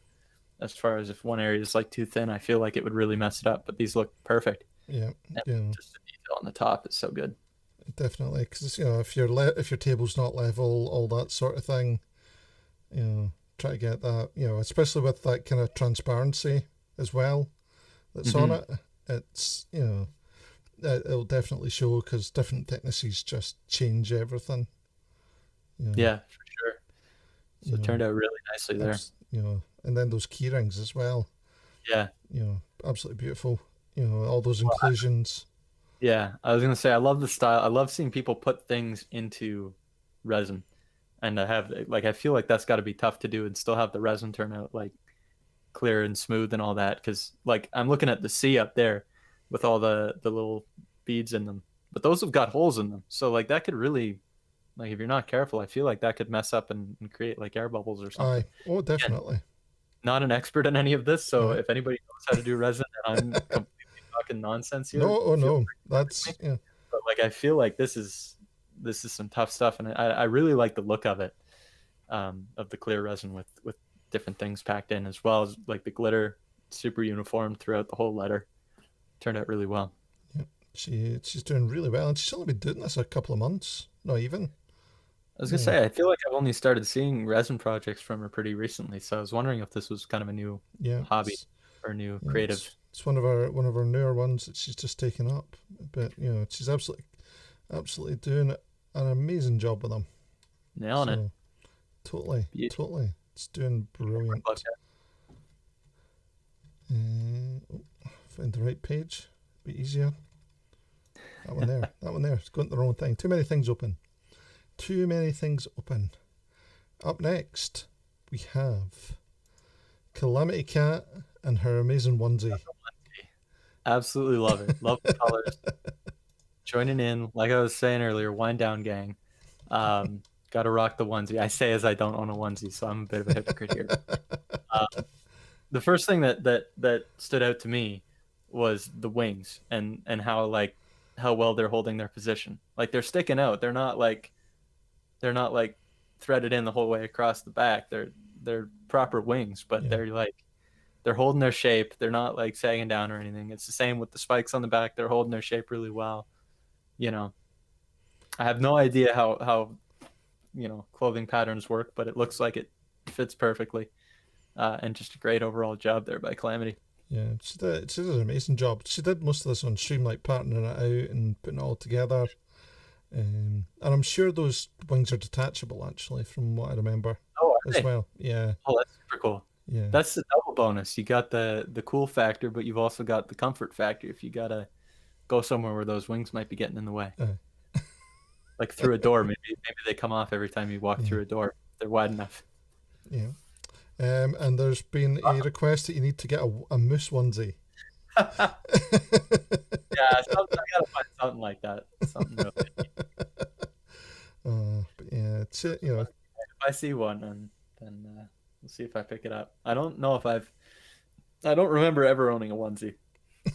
I'll be honest. So, better late than never, I guess. Yeah. Get to the party. You become part of the onesie gang. Oh yeah. Oh yeah. Fit in that way. It looks so comfortable when people have their onesies on. And like, especially in here, because it can be pretty cold in the mornings when I wake up and I'm like, I wish I had something a little bit warmer. It'd be perfect. Go to wind down, already got the onesie on, wake up the next morning nice and warm. It's like perfect. Panda's wearing their panda. Yep. Perfect. Good stuff. Same time. Perfect. But great job there by Calamity. Absolutely amazing. Yeah, no, really well done, Calamity. Good stuff. If you're if you can hear us. Yeah. I'd imagine you've got bigger problems to deal with right now with the power It's- outages and everything. exactly. I saw her boil snow this morning or something on her Instagram. I hope everybody that's in that area is doing okay. Yeah, hopefully powers are getting restored and not getting too bad. Nobody's having too much trouble. Yeah. Finally, we have from QCat some socks. QCat. I love socks. Yeah. I love socks so much. Mm, Yeah. I mean, another crochet project, another thing that I could never do. I've tried crochet. I think we have a similar experience, Laser, where we can kind of start a chain, and then Yep. we just kind of ride the chain and see where it goes. But these are just really well done. I love the bright colors. You got the different options. You got the long socks. You got the shorter socks. They both look super comfy. Is that if QCat's here, is that a yarn that like changes color as you go, or are you having to blend different yarns together to get that sort of effect? I don't think QCat's in today. Oh, okay. I've not seen Well, either way, those are cool. Yeah. Because I've seen some yarns that have kind of that color gradient where they change as they go. Yeah, I think it's the rainbow yarn from the looks of things. Oh no, she is. Oh, she is here. QCat is here. Changes itself. Okay, well that's super cool, Uh-huh. and I think it's a great look. And I would wear them if they were in my sock drawer. I would wear them for sure, especially right now. Need something warm. Excellent. Yeah. So the crocheted ones are done by QCat, and then the knitted ones were done by our mother. So the long ones are done by our mother. And that's the left and the bottom right. one, yeah. Okay. And then the crocheted ones were done by QCat herself. That's a family of magicians. That's all I'm gonna say. Yeah, exactly. Black magic. It's totally black magic. Yeah, great work, QCat and QCat's mother. Yep. Very well done. Yeah, absolutely amazing. Yeah, like they just look, like the crocheted ones look really comfy as well. Like they look super comfy. Yeah. And then those other ones. They both do. As much as I don't wear long socks, I'm like, I could go with long socks when it's like that. Socks. You know. I don't wear very many interesting socks, so that would be like huge addition to the collection. Yeah. I wear a lot of just like the socks that I wear when I play hockey. Basically, they're like longer sport-ish socks. When I got jeans on, and then I got shorter socks for the summer. She got sick of her asking, cut her off. So she had to make her own. Well, it looks like you've learned how to do it. Maybe there will be a QCat versus Mama QCat sock battle at one point. We'll see. I'd watch that. Oh, brilliant. Absolutely what would you call that? A sock off? I feel like you get really into that. I was going to say it's not quite the great Scottish Sean B or anything like that. She would win. Oh, you gotta get your time into practice. We won't do it now. Brilliant. Really well done. Thank you, everybody. Those were amazing entries into this week's show off. If you would like to be in next week's showcase, come join Discord, come have a laugh with us. Put your stuff in the showcase in the weekly show off section. Always nice to see what everyone is up to. But yes, it's always cool. And remember, you don't need to be making amazing stuff. We want to see everybody's things. Like, don't think that you're, because you're seeing people putting in like a full-on onesie, that your stuff isn't good enough. Because that's not what this is about. This is about showcasing everybody's work. Because everyone's making amazing work. Never feel that you're, just because maybe you're just at the beginning of your craft. What you're making is good enough to be in the show off. Yeah. I always love seeing what's in there and the variety of stuff that we get. Like, you get the stuff that we saw this week, but we've had like videos and we've had music and like also, have we had music in the showcase yet? Not yet. No, not had music in the showcase. Yeah. we'll listen to it. No, we had Delbrock's thing the one time. Oh yes, we did have Delbrock's thing. Yes, we did with Delbrock's. Yep, so we Yeah, did. and his Yep. animation. Yeah, Yes. but like, there's some really great, and I love seeing the variety. And Oh yeah. today there were a couple people who I hadn't seen their work before, and Yep. it's really cool to see that. Exactly. That's what I love. Getting to actually see some cool new things that people are making. Yeah. It's always an experience to see new things as well. That's what we like. And that's what we like here. So let us quickly change back. Oh, nearly covered you up there. Nearly covered you up. Nope. Nearly pressed the wrong thing. There we go. Do we want to do a quick exhibit or something before we keep going? A quick exhibit. Quick exhibit. I gotta wash a brush. All right, you need to wash the brush. All right, then we'll go here, shall we? We'll go here. Hello. Vote in chat. It's cooler, Eggsy or Haggis. Yeah. I'll be back in a minute. Eggsy or haggis. Do we bring the haggis back? We could totally bring a haggis in. We can totally bring a haggis in if you'd like a haggis, guys. Would you like a haggis? Totally bring in a haggis. I'll bring in a haggis. Look, we've got a haggis for you. Totally got a haggis for you. Hello. It's a haggis. There's a haggis here. It was asked for. It was totally asked for. What? You don't like the haggis? What? It's a haggis. Back to egg.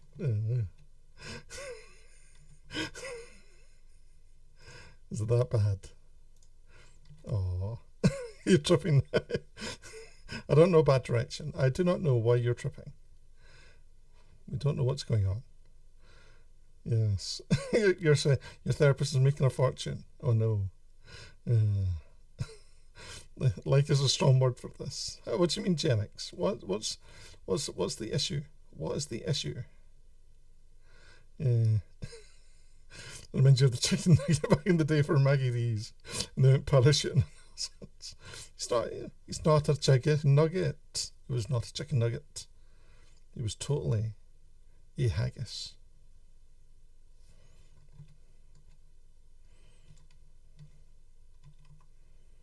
Totally a haggis. Oh no, the thing's broke. It's the eyebrow thing's gone again. I don't think I saved the thing.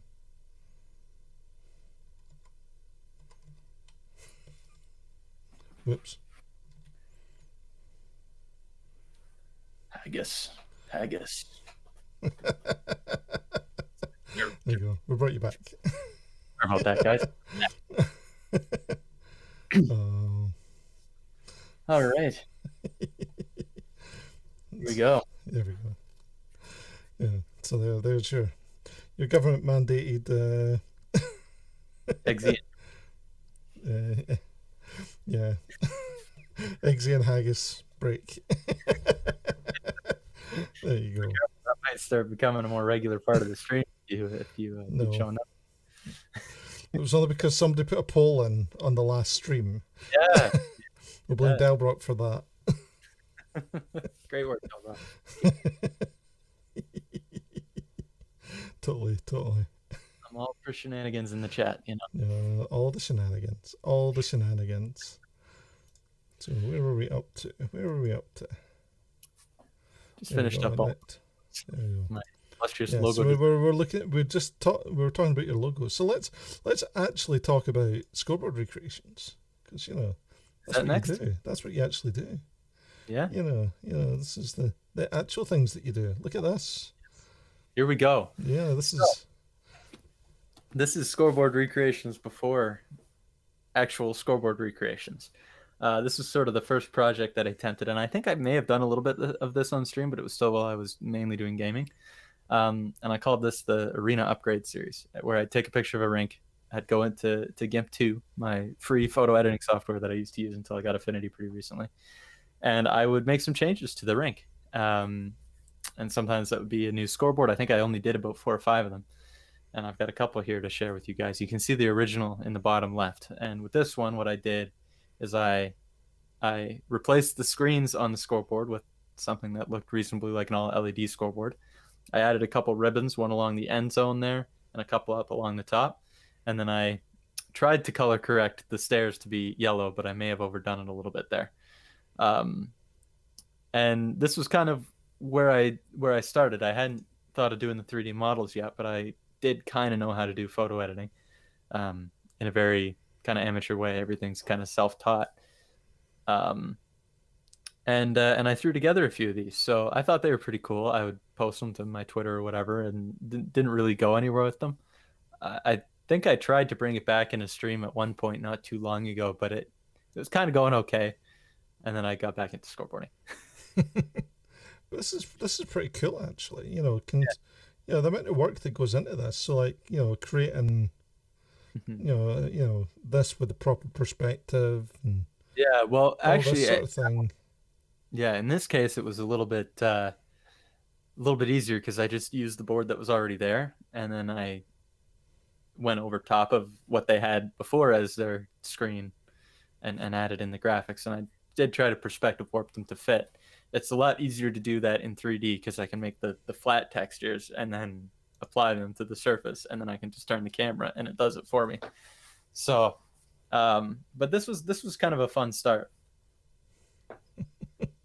And it's kind of what got me in. And I was saying with the arenas, I was kind of into the overall design of the arena and all of the features in it. And this was a way for me to be like, okay, if I were to upgrade one of these OHL arenas to be a little bit more modern and have a little bit more of an atmosphere to them that is like a team atmosphere that matches their team colors or whatever, then how would I do it? And they actually did an upgrade not too long after, and they didn't see my photo, so it was not this. Oh.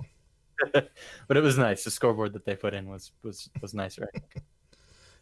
Yeah, exactly. And then you did this one here as well. Yeah, this is probably the one that I'm the most proud of because I edited out a scoreboard. I was going to say, where did the scoreboard go? And I've managed to take sections of roof and put them back in over top. And my concept for this arena, and again, I'm not thinking practically here. It's probably doable, but is it, how much money would it cost is a whole nother story. But I decided instead of doing a center hung scoreboard, they just have a massive LED ring around the entire arena, and that's what that little gray thing is with the score and everything. I was like, this would be super awesome, and I think it would be, but I think it's probably a bit for size. But this would be the sort of thing that I would do, and I did this probably mid 2018, so very shortly before I started doing the scoreboard recreations. And like I said, I probably only did about 4 of them, and I was hoping to do more, but then I got into the scoreboards and some of the other stuff, and this project kind of fell away a little bit. But I had a lot of fun with it. It's a really cool kind of project. But then you got to proper scoreboarding. Scoreboard creation. Here we go. This is what I do. We've been here for I don't know how long, and now we're starting to talk about the work that I do now. Mm-hmm. So like I was saying, I was talking about it at the beginning. There's a guy named the Face Off who makes the graphics, and I basically said, hey, I can make the 3D models, and we'll take your screen graphics, which you can't see in these ones, but you'll be able to see in some of the later ones. We'll take your graphics and we'll throw them onto 3D models that I made. So on the left-hand side, you can see the first 2 that I recreated. And I started simple with the first one, top left. It's basically a box. But again, I didn't know what I was doing at that point, so it took me a while to make properly. It's a box with a triangle on the bottom of it. Wouldn't take me very long to make now. In fact, I did remake it in Blender recently. This is all done. So the ones on the left are SolidWorks. I kind of wanted to show this because switching to Blender and like not changing anything, this is why I switched. It's the render quality. You can see the shadows a little bit better. And I hope to eventually update all of the sort of first boards that I did over to Blender. But yeah, these were a lot of fun, and they took a while at the start, and I don't even think we started sharing them until midway through 2019, if I remember correctly.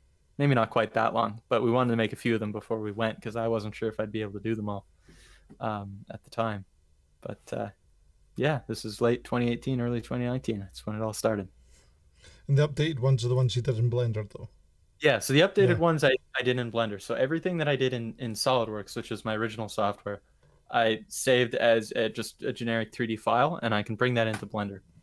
And what I regularly find when I try to update these is that I just basically end up redoing them anyways. Because there's enough issues that I have to sort through on some of them that there's no point. Like, especially the really old ones, because I'm still learning the techniques, and the way that I make them now in Blender is a little bit different. And that leads to different ways of putting it together compared to my SolidWorks.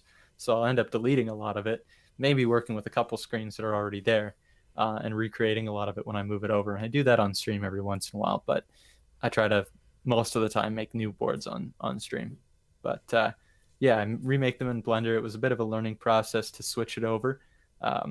SolidWorks, it was very easy to get a standard angle because I would just start with front view and then move it over a couple increments and then down one to get that corner. Whereas Blender, you've got an actual camera that you have to set up, and lights that you have to set up and all that. But when you know how to do everything like that, and once I learned how to do all of that, it's just so much better in Blender, even with the same geometry behind it. Like those two at the bottom, they're the same model. I don't think I changed anything. I just retextured it. It just but it's chalk and cheese, just totally. Sure. You have no idea what I meant by that, right? It's another weird Scottish idiom. Yeah. I'll let my Google Translate next time. Yeah. I need a handbook of Scottish things here so I can keep up. I keep confusing drive with Scottish sayings. I like it though. I'm learning. Maybe one day I'll be able to hold my own over there. It's like two different things, chalk and cheese. That's true. I thought you said Chuck E. Cheese at first. And I was going, chalk. What's going chalk. on here? The stuff you write with on blackboards. Yep. Yeah. Yeah, I'm not quite young enough that we had smartboards in every classroom growing up. Yeah. Still chalkboards and whiteboards. So these ones were used in combination with your guy that was making the full arenas. Yeah, with his graphics, and they still are all my NHL. Anything that has his logo on it, generally some or all of the screen graphics are his, and yeah, he also had a texture for the board when it was off. Because you got that kind of LED look. It's not a flat panel. It looks kind of flat, but there is a bit of texture there, and I'll talk about it a little later. Because in Blender, I'm actually able to make something procedural that better represents LEDs than the flat texture. So yeah, I mean, a lot of help from him, and it was really fun, kind of getting started on this project, and I think it really helped both of us. So. And his graphics, you'll see some of his graphics. He does a great job at creating kind of accurate graphics, showing what the teams are actually displaying on the boards as far as the scoring. And I can talk about that a little bit because I do some of my own as well for the CHL boards. Brilliant. All right. So you're not just doing these. You're also, like you've shown before, in your own logos. Now, doing branching out into some logo design yourself. Sprinkle of graphic design going on. Yeah, I haven't done. Really, I've only made logos for myself and my girlfriend, and these are both for her. One on the left is her kind of stream logo, and the one on her right is kind of her creative Etsy logo. Yeah, basically that helmet logo on the left, it started with a drawing that she made of what she was wanting to do, and again, this was an older one. I did it at first before I even had vector graphics. And then I was like, okay, I need to revisit this now that I know how to do vectors so that you actually have a decent logo and not just a PNG. And so I remade it, but it was, learning how to use the path tools and all that. And vector was a lot of fun. And again, just going from a concept that she knew pretty clearly what she wanted to do, and then just making it clean. So that's kind of the first logo design I did that wasn't for me. And then the one on the right came a little bit later when she was wanting to do her Etsy. She does a lot of crochet stuff. And she's still kind of in the process of setting that up. And that was fun because it was kind of my first go at kind of making some concepts from scratch and like coming up with a couple different ideas and and we ended up going with this kind of cute little guy with a blanket on that kind of looks like the top of a rose. That was kind of where the inspiration came from on it. And I really like logo design. I'm just not a professional at it, and I'm hoping to do more of that. I actually a while back subscribed to one of those like 30-day logo challenge things where like every day they'll give you a little prompt, be like, this company is wanting this logo and they like this sort of thing and these colors. And I think I've only really looked at a couple of them, and I've still got them though. So I'm hoping one day once I get enough courage, I'll open it up on stream and have a go at it, because I think it's fun to do logo design, and it's the sort of thing that I've got the software to do it. I've got all the Affinity stuff now, and I'm interested in it, but I just haven't practiced it, and so I'm like, I don't feel like I'm good enough to do this stuff yet, and then I don't practice it, and it's just that cycle. I need to get more into it, but I do a little bit of it. You're a big proponent of Affinity. Oh yeah. I mean, I used to be a big advocate for GIMP 2. I know a couple people in this chat are going to be very upset about, and I still think it's a wonderful program for anybody who does not want to spend money on a photo editing software. It's about as good as you can do for free, in my opinion. It's done everything. Maybe it's just because I've been using it for so long that I figured out, how to do things in it. Maybe it's not the best free software, but it was the best for me because I knew how to use it. But I recently got the full Affinity suite. I had Designer for a little bit for the vector work, and then I got Photo, and I got Publisher as well fairly recently because they're on sale pretty often, and it's a great program, all three of them, and they work really well with each other. And I'm discovering things that I didn't know was possible with Affinity Photo. Like I'll import an SVG and I can scale it down, and then I can scale it back up again, and it won't be a pixely mess. It'll actually keep it. That was the thing with GIMP. You scale it down, it rasterizes it for you at that scale. Yep. Which I thought was fine at the time, but I'm learning now that it doesn't have to be that way. Life does not have to be that way. Exactly. So, Affinity, guys. Affinity is actually really good. I quite like it. I'm quite liking that. I'm still trying to get a grips with it because like I'm so used to using Illustrator. Yeah. In Photoshop. I've never really used any of the Adobe programs. I think on the old family computer that I used to run on, there was Photoshop, some version of it. I think it was before it became subscription-based, although I don't know if that's true. Maybe it's always been subscription-based, but whatever it was, we had it, came with a computer or something. So I would use that a little bit, but I don't know any of that anymore. And I just wish that Affinity had some sort of video editing software. I think that would really close out everything. But, at some point they might do. But maybe they will. Yeah. And I really like their interface, and I think once you learn one, you kind of know the general idea of the next ones. Like there's new tool sets in Photo that it's like, if I want to get into image editing and like color recoloring and stuff like that, there'd be new things to learn, but the basics of it are pretty easy to get to grips with, and it's pretty consistent across the three, which I quite like. Yeah, and none of us are sponsored by Affinity, by the way, guys. But go and buy it because it is actually a really good program. Well, it's kind of an ad, but not a sponsor. Yeah, not sponsored. It's on sale, so go buy it when it's on sale. It's always on sale, so yeah, it's like if it's not on sale when you look, wait the month or so before it goes on sale. I think it's like £25 or something at the moment. Something like $35 each Canadian. So yeah, it's when it's on sale, 50% off. Yeah, so it's like a great deal. So definitely, it's if you're not wanting to get sucked into the entirety of the Adobe Creative Suite, that you'll never use half of what you're buying. The only thing that you will use while you're with that is making yourself into an egg. Yeah, there's no Affinity face rig yet. Yeah, but that's only it's the only thing that you can that you pay the money for for Adobe. Yeah, go for it. I highly recommend it if you're needing anything for Photoshop or Illustrate, vector work, or even the publisher side as well that you say. I love it. It's great. But yeah, that's not sponsored ad over. We all just seem to love Affinity now. Yeah. we've all been converted. You know, I still have my subscription to Adobe. Yeah. Hey, I mean, if you still got it, and now that you got Face Rig, you might be stuck with it. But... And yeah, I know. I've got to be. Oh, well, technically, I could buy that separate, but maybe, I don't know. Possibly. So, all right, we're back to Scoreboard. Back to more scoreboards, mate. More scoreboards. Look at these cool scoreboards.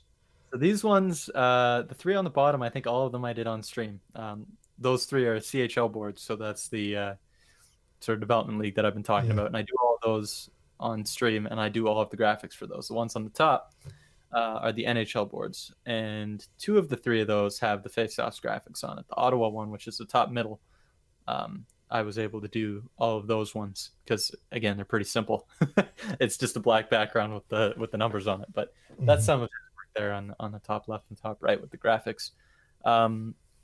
This was kind of the time when I started moving into Blender. So the two that you see on the left-hand side, that's the left-hand side. You need to pay attention to the camera there. Two you see on the left-hand side are some of the later ones that I did in SolidWorks. And I'm actually pretty happy with them, the amount of detail that I could get, and especially the bottom left with the little LED display for the scoring that has the numbers. I felt like that worked out really well. And I'm not sure if I could do it to that level in Blender even still. I've got some that are that style, but they don't have like the glass over top of it. I haven't had to do any of those, but I think I'd be able to do it. But I was pretty proud of that then, and I still am. The ones in the middle are some of the first ones I did with Blender. The one at the top in the middle, I made the model in SolidWorks, and then I moved it into Blender and did the textures there because I was still getting to grips with it, and I didn't think I could do the model in Blender. So I'm like, all right, let's ease into it, Let's do the textures, learn one part at a time. The one at the bottom middle is the first one that I did fully in Blender, and that's actually a slightly updated version later on once I got a little bit of a better handle on what was going on. With the textures, there were some weird things on the original version that I tweaked for this one that's up here. But yeah, these are some of my scoreboards that I've done somewhat recently. The one at the top right is probably one of my favorites in the NHL because it's got a little maple leaf in the middle.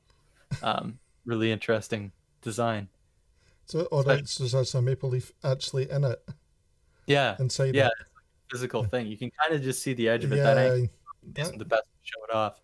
If I had something that rotated or looked at it from the top more, you would see that. And it's kind of interesting because that rink has a hockey team in it, the Toronto Maple Leafs, which is why the Maple Leaf works really well. Mm-hmm. It also has a basketball team in it, the Toronto Raptors, which has nothing to do with Maple Leafs other than the fact that it's the only Canadian team in the NBA. So that's actually a really genius thing they did there because you can light up the leaf a different color. So when the Raptors play, they light it up red to represent kind of Canada's team. And then they light it up blue to represent the Maple Leafs. So I thought that was a really neat way of like, again, we're talking about adding that character, that atmosphere into the rink. And they did it in a situation where they had multiple major kind of tenants in the arena, and they were able to make it work. So, a little side note about that part there. Yeah. And just like the kind of detail that you're catching in these, that you wouldn't think of, like just looking at kind of the spacing and all that side of things, and these are kind of some of your, these are still technically your first kind of, not your first, but I kind of consider the middle of the line kind of board. Yeah. Like as you get towards the right, we're getting into the more recent. As you get towards the left on this one, you're getting towards some of the older ones. But a lot of it's about, I'll have that kind of main screen that has a face-off circle. I'll know most of the time what that dimension is. Sometimes I'll know a couple extra dimensions, but a lot of it is based off of looking at photos and kind of estimating and then going from there and tweaking it until it looks right. Some of them there's a couple companies that'll post like exactly what the specs are for all of the LED displays, but even then I need to figure out what the sizes of like the arena names and sort of the non-video screen components of the board are. Yeah, I was going to say that must be the hardest part, is trying to figure out how to get a real life object, And converted. it's easier. more dimensions that I have, because like the one in the bottom left is from a company called OES Scoreboards, and I absolutely love them. They're somewhat local, and they actually I've been in contact with them, and they'll actually give me some dimensions for some of their boards if I ask them nicely, but that's really there's that drive phoning us again. Which board does he want this time? I don't get to stop emailing. They're super helpful, and like, I still won't have everything, but I'll have like for the most recent one, I still have it on my desk here, some physical dimensions, so I know the overall size of the board, and I know the size of the main screen, and from there I can kind of go and position everything a little bit more accurately, and it might not make a huge difference, but it makes a difference in my heart, I guess, knowing that it's totally accurate. But yeah, a lot of the times it's a lot of research and a lot of kind of estimating, and a lot of that I kind of do off stream, because otherwise my streams would just be me sitting there and going, okay, what's this website? Okay, 2019 is when they started using the scoreboard. I'd just be looking at the screen like that. And I've done it before. It's not super exciting, but sometimes I have to look until I find something, because I've decided I'm doing this board. And that's why I've started setting up spreadsheets in advance so that I know what I have. So, we so need more drive just looking at websites and us going, what's he looking up now? What's this? And playing the prediction game of, will he find out the size of this scoreboard? Looking for, yeah. And the thing is, some of the boards, it's remarkably difficult to find. Like a lot of the NHL boards, they have these big like press releases or whatever, and they're like, this new board is going to be like this big and have this much pixel spacing, and it's going to be super HD. Some of these OHL ones, they're, especially the older ones that are made a little while ago, like they're probably only talked about in local newspapers or whatever. Like they're totally off the grid, and I have a handful still that I have no clue how big they are. I probably should start emailing people. But there was one, and I thought OES made it, but they also do some of the scoring and control systems. So they made that, and a different company actually made the screens. But that company's not in business anymore. I don't know what to do for that. There's been a couple that I've just decided, I'm just going to say the screen size is unknown. And then if I find info, then I'll update it. Yeah, and after COVID's over, you're going to do a wee road trip. Yeah, get with your tape measure, and just go in and go, excuse me, can I just go and measure your board, please? I might have to do that. I might have to stick around after the game and, wait till they lower it.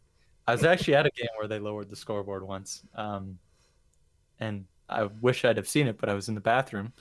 Oh. I come out of the bathroom, and it's an open rink at the top, so you can see in, and I see the scoreboard down at center ice, and I'm like, oh man. I got a picture of it, and I was there with Alyssa, and she got a video of it, which was cool. But we were like, it would have been great to see. The reason they lowered it, I should have known, because somebody launched a puck off of it in the first period and knocked loose a panel. All right. They were fixing that up with the intermission. I'd had a decent amount of beverage and not known for huge bladder capacity, so. Yeah, we realized this one. That's why I take a couple streams or a couple breaks a stream. Yeah, just give you start having a pee break counter going. Yeah, maybe I just shouldn't drink so much water, because I'm already through the thing that I brought for the stream. But I'll be okay. Might lose my voice a bit, but I'll make it through. Yeah, you'll make it. You'll make it. Just cross your legs and hope for the best. But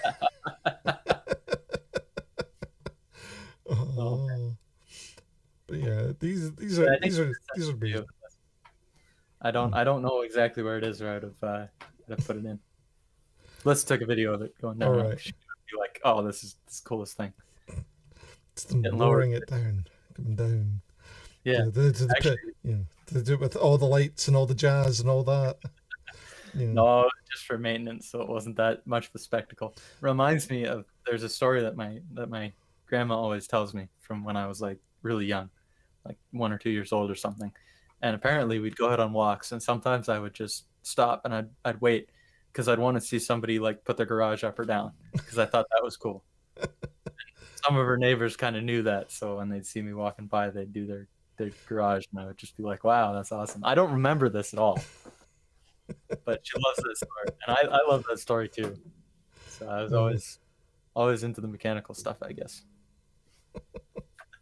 Yeah, well, it says a lot about you. That you still enjoy watching, big scoreboards coming down and going back up. For sure. I'd love to get into a rink and actually see a scoreboard like right there, because they're huge. Like, you don't realize how big they are until you're there, until you see pictures of it like on the ground, because they're, especially in the NHL rinks, like they're way up off the ice. Again, the pictures don't always do it justice, but like some of these boards are like 40-50 feet wide. There was one that was something like it's equivalent to like a 3-story house or something. In terms of the overall capacity, it's wild. They sound crazy, these things. Yeah, we're talking about this beforehand. About them being like not really a thing here in the UK. Yeah, and it's like, I'm like, to think of them, and like even if they are a thing, they're never like, that massive. yeah. Well, I think that the ones that would be in your football stadiums or whatever would probably be bigger, because they're huge screens in the end zone, right? You have to look further to see them from the other end, and those things can get absolutely massive. But as far as things hanging over the center of an arena, I don't think you guys have indoor stadiums for like hockey and that of the same sort of size, so the scales down a lot. Like, it's really just the NHL ones that are huge. Some of the OHL ones are 12 feet by 9 feet or something for the main screens, which is still pretty huge, but not nearly to, I can't believe the scale of some of those NHL ones in the big rinks. Yeah. But yeah. And then you've just got to hope that you get the right dimensions for them. Oh yeah. Or as close to. As close as I can. I know there's probably a lot of little mistakes, but as long as it's got the dimensions that I know, as long as they're in there properly and everything else looks right, then I'm happy with it. Yeah. Have you ever had any kind of hockey geeks calling you out on it? Nobody's called me out on anything being wrong, thankfully. I've noticed issues myself with some boards, and fixed them, right. generally. So I guess I call myself out on a couple of them. Generally, when I went back to like recreate a couple of them, I was like, oh, this isn't quite right. I don't know what I was doing, sleeping on the job the first time, but I'll fix it up this time. But yeah, usually people are like, when they have a team or a scoreboard that they really like, it's not so much here on Twitch. I think a lot of the people that watch me here aren't big into scoreboards, but I have some people follow me on Twitter that are really into it, and they just like to see their team's scoreboard kind of recreated, and especially for the CHL ones, to see some love for their team. So that's usually the response anyways. Oh, we're going to go into this next section where, as much as you're creating scoreboards, you're also getting yourself a little bit of a name for being a bit of a meme maker here on Twitch. Finding some memes, kind of going, oh, I'll just improve on this, Sometimes you see something, you have an idea, access to a photo editing software, and then there you go. So here's some examples. Oh man, where do I even start here? Yeah, I was gonna say, where do you start here? This is some of my finest work. I mean, honestly, I'm thinking about quitting scoreboards altogether just to do this. That's not true. I'm going to do scoreboards whether you like it or not. But I'm also going to make memes. Totally. We got a selection on here of 2 Laser Geek Creations related memes, and one that I submitted as part of a school project last year. That'd be the goose. Yeah. Where do you want me to start with these? We'll quickly look at the 2 that are that were mine. Yeah. Yeah. Okay. Because then we need to get a whole goose explanation. Okay, so the one on the left there, Hail Haggis is what I call it. Hail Haggis. Basically, what happens with a lot of these is somebody says something in chat, nice, or I see something in Discord, and I just my brain just connects a couple things together. So in this case, this was like the second time you'd used Haggis Man or something, Yep. the infamous routine that sends QCat running for the hills. And haunts my nightmares now. But you were using Haggis Man, and then you'd had somebody redeemed Hydrate, Hail Hydrate, and you're like, you said something like, I wish I had like little Hail Hydrate stickers or whatever to put on my water bottle or something, because I can't lift up the big board that you have in the shop. And I was like, for some reason, my brain just went Hail Haggis. Connected those two things. I was like, we could get a Haggis sticker. And so I took I clipped out the Haggis Man from your Haggis Man redeem, and I copied its legs a couple times to try and match the number of like tentacle things that are in the original. And I added a little what's that called? Tartan background. Yep. Make it extra Scottish. And then I clip it and ship it right into your Discord. Yep. And I bothered you on stream to go look at it. And then I think you guys appreciate it, and I may have accidentally created a more powerful Haggis Man. Quite possibly. Hey, I don't know much about the Haggis. I'm not the expert here. Yeah. I should have consulted with Laser before, figuring out how many legs I could put on it. I could have done 3 legs and 3 arms. That probably would have worked. That was my mistake, says. Yeah. Totally. But yeah, so that was that one, and then the Laser Vision.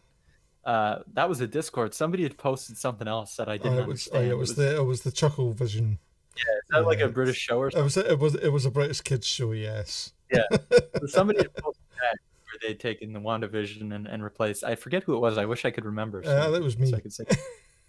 You just posted it. I posted that one. Okay, Laser. Yeah, you posted that, and I saw that, and I was like, okay, we're in Laser's Discord. This is Laser stream, and the idea had already been planted by that one of like putting other people's heads on the characters.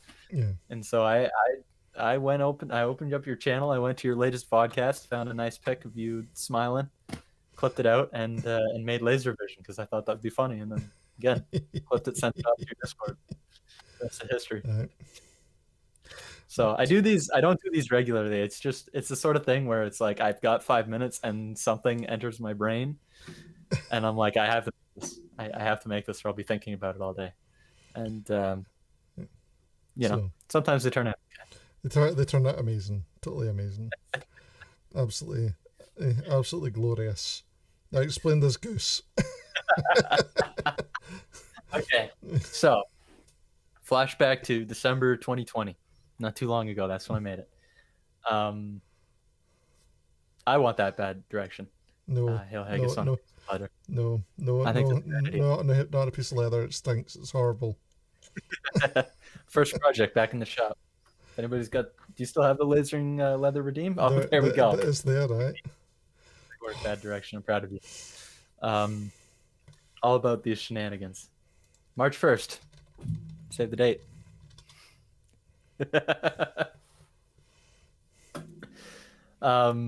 Looking forward to that.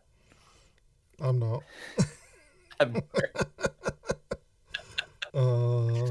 The fun. That's what you get for making it a redeem, I guess. Yep.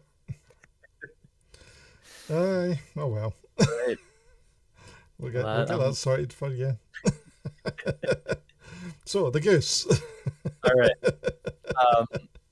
Yeah. So it was the end of last year. I was in an engineering economics course, which is as exciting as you'd expect. Learn about economics related things. Future worth and past worth and a bunch of stuff. But the final project for it was to make a business report for a fake company. And so I was like, this is going to be kind of cool. Maybe I could make a logo and stuff for the fake company and get a little practice for that in.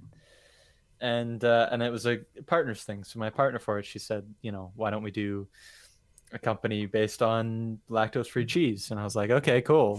I don't know anything about it, but you don't have to. You're just doing the finances of it, So I'll make a lactose-free cheese logo, and I decided pretty quickly that I didn't want to bother making an actual logo for it. So I go to the university I go to has kind of a reputation for being goose infested. We have Canadian geese all over our campus. All right. I mean, it's like everywhere.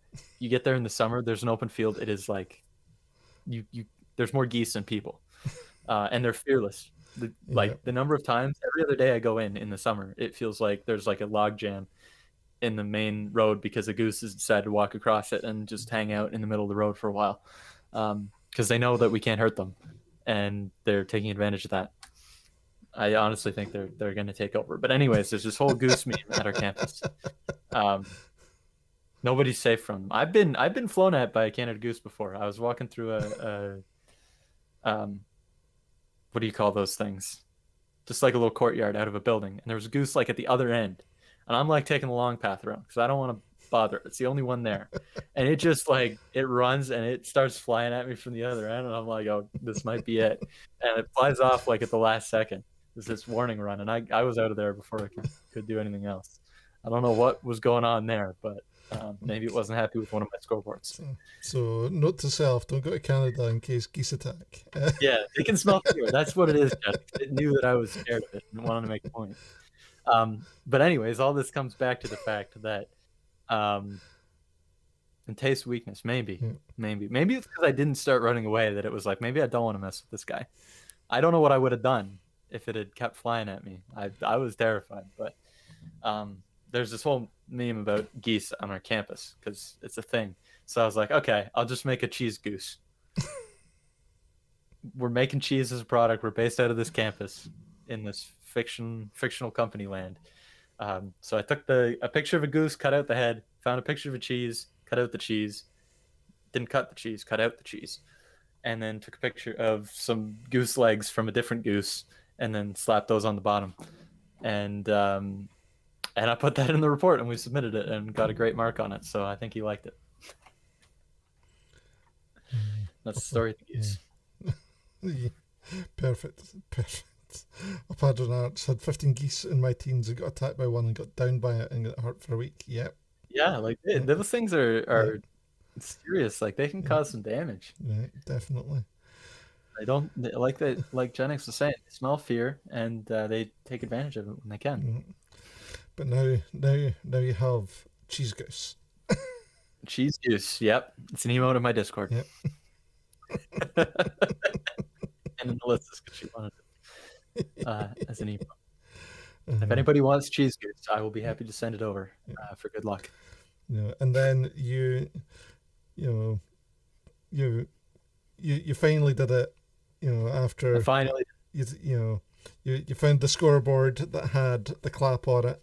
Yeah, I'll preface this a little bit before you go into it. So, I was saying, I have a big spreadsheet, and on the spreadsheet I have some info about the scoreboard, the team, the arena, the dimensions of the board, and then I have a reference image. And this one board had a sponsor on the ribbon that was called Le Clap Theater because it's in Quebec. And of course, as I'm scrolling through my my list, I noticed that, and I'm like, "This is the clapboard." And I think Cez was there as well. And ever since then, she's been, make the clapboard. And I was like, "Okay, I'll do it. I'll do it one day. It's got to be an event." And eventually, I did. But for the one on my site, I don't tend to put sponsors on, so I didn't put Le Clap Theater on it. I just had some generic ones. But I think everybody's always wanted a clap board. And so just this last week, I was in a call with you and Cez, and you guys very kindly and politely asked me to make a clap scoreboard. And Cez is really good. Kind of can reveal it now. Let's go for the big reveal. Drum roll. And here we go. There it is. The clapboard. At center. Wonderful Laser Geek Creations. Everybody else on the team is Haggis Man, except the goalie, who's DOOTNOOT Man, who's filling in for Haggis Man. I love that one. Yeah, I made this last week. This is based off a board that I actually have. I renamed it. I took out all the logos and stuff. It's Videotron Center in Quebec for anybody who's interested. But I figured if I'm going, I might as well go all in and make it DOOTNOOT Arena, which is your home rink, Laser. So this is your board. It's the fact I'm taking on Sescamo, though. I don't think I'm going to win. I don't know. The other team says we haven't seen the starting lineup. They might be calling up Genix. So Haggis Man versus Genix. I think I know who's going to win that one. No, but I added Sez in because she liked that meme, so I figured she might as well be a part of it.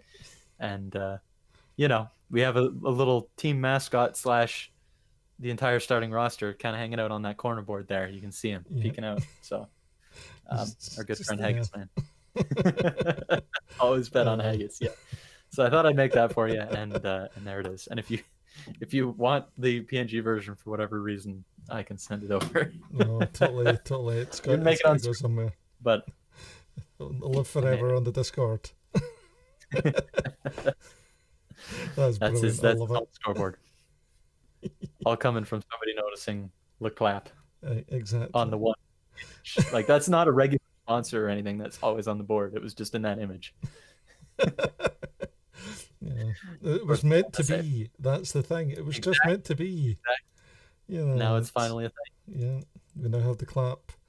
Beautiful HD. Yep, exactly. Let's get to the right one again. Oh man, yeah. So that was a fun one to make. I did the scoreboard fairly recently, and then redid that last week. Had a lot of fun doing it. Okay, back into some of the serious scoreboarding. Yeah. No memes here, although I could have had a Haggis Man or two hiding in the windows now that I think about it. This right here is a little arena that I made in Blender for a video. I have a couple video animations that I've done, and generally it's just a revolving view around the scoreboard with some goal graphics and some footage playing on the board or whatever. And this time around, I thought I might as well, it's a smallish arena. It's fairly simple. I might as well recreate kind of a simple version of the arena and then throw the board in there and have that as the background. And I think it turned out really well. This is just a still image, but I do have a video of it up on my YouTube. And it was a lot of fun to make. Yeah, it's this one that you usually use for like most all your kind of works when you do the No, this is actually the I based it on the arena for this specific team. All right. So it's only used for this one. All right. I probably should have just done a generic one and ran with it. But sometimes I get an idea and I just like full beans it until it's done, and that was what my idea was. And actually, just as a little side note, the ice texture with the logo at center ice and all that's from the Face Off, the guy who I work with on the scoreboards. And that's kind of what he started doing, is creating these center ice designs, and that's the biggest part of his website. And the nice part about it is it's a nice flat texture that I can use on my ice surface that I model. So nice little crossover event there. Yeah, it's so nice way of kind of working together to get that sorted. Definitely. Yeah. But making an arena is definitely a lot more challenging than the scoreboard. And I mean, even still, there's so much more detail that I wanted to add, but I knew that I'd be spending like years on it if I did. With like ads and like little details of the roof and everything like that. So I basically just approximated as best I can. The nice thing with Blender is you can do patterns. So I modeled up like one seat and then patterned it out across the entire length of both sides. And then that was good. And then I made a couple copies of that for the seats at the end zone that you can't see. But it worked because it basically is just a background, and I liked it a lot. So maybe I'll do it again at some point, but it was a lot of work. So it'd be pretty rare. Yeah, it's really good though. Like, yeah, it's effective enough for what you need. Yeah, because you don't need it to be perfect. Yeah, and that was kind of what my idea was going into it, is like I'm not showcasing the arena. I'm not doing like an arena shot.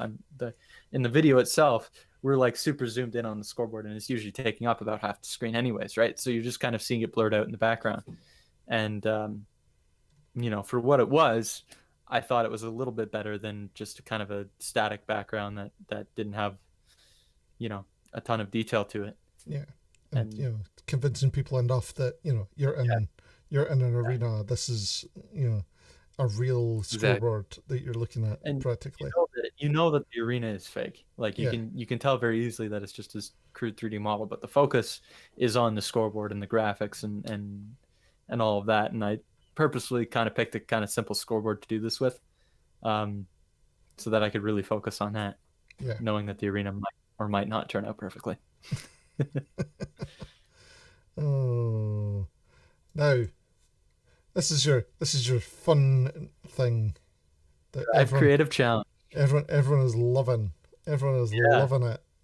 Man, I'm super happy with the response that this got. How did it come about? Well, actually, tell us about it first, and then tell us how it came about. Yeah. So basically, the Drive Creative Challenge is every month in my Discord, I give my community a prompt. And it's usually a pretty simple prompt. You can see all of them on the screen. I make a little logo. I mean, the first month it was vending machine, then the prompt was toaster, then it was fridge, then it was tower, then it was coffee, and now this month is campfire. And I try to keep it kind of open-ended because the idea is anybody who wants to do it, you use whatever medium that you feel the most comfortable with, and you create a project related to that theme. We've had everything from art to makers and crafting. We've had a giant, almost life-size laser cutout of a vending machine in the first month by somebody who may or may not be with me on the call here.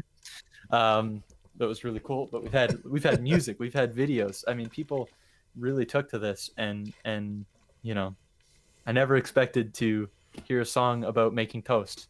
I never expected to see a short film about somebody who doesn't like coffee making coffee.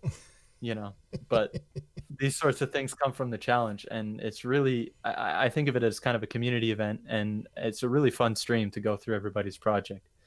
And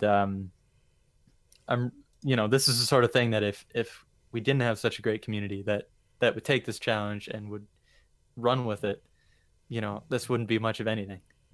But we usually get a handful of people making a submission, and it's really just kind of a highlight of the month for me. Yeah, it's always fun to see what everyone's making. Definitely. So how did you come up with this? What inspired it? Yeah, I'm always kind of looking for like new ideas and new things to do, and like I said, a lot of times I get these big plans and overthink it a little bit or overdo it. But this was one of those things that I kind of had. I was like, I really wish I could get something community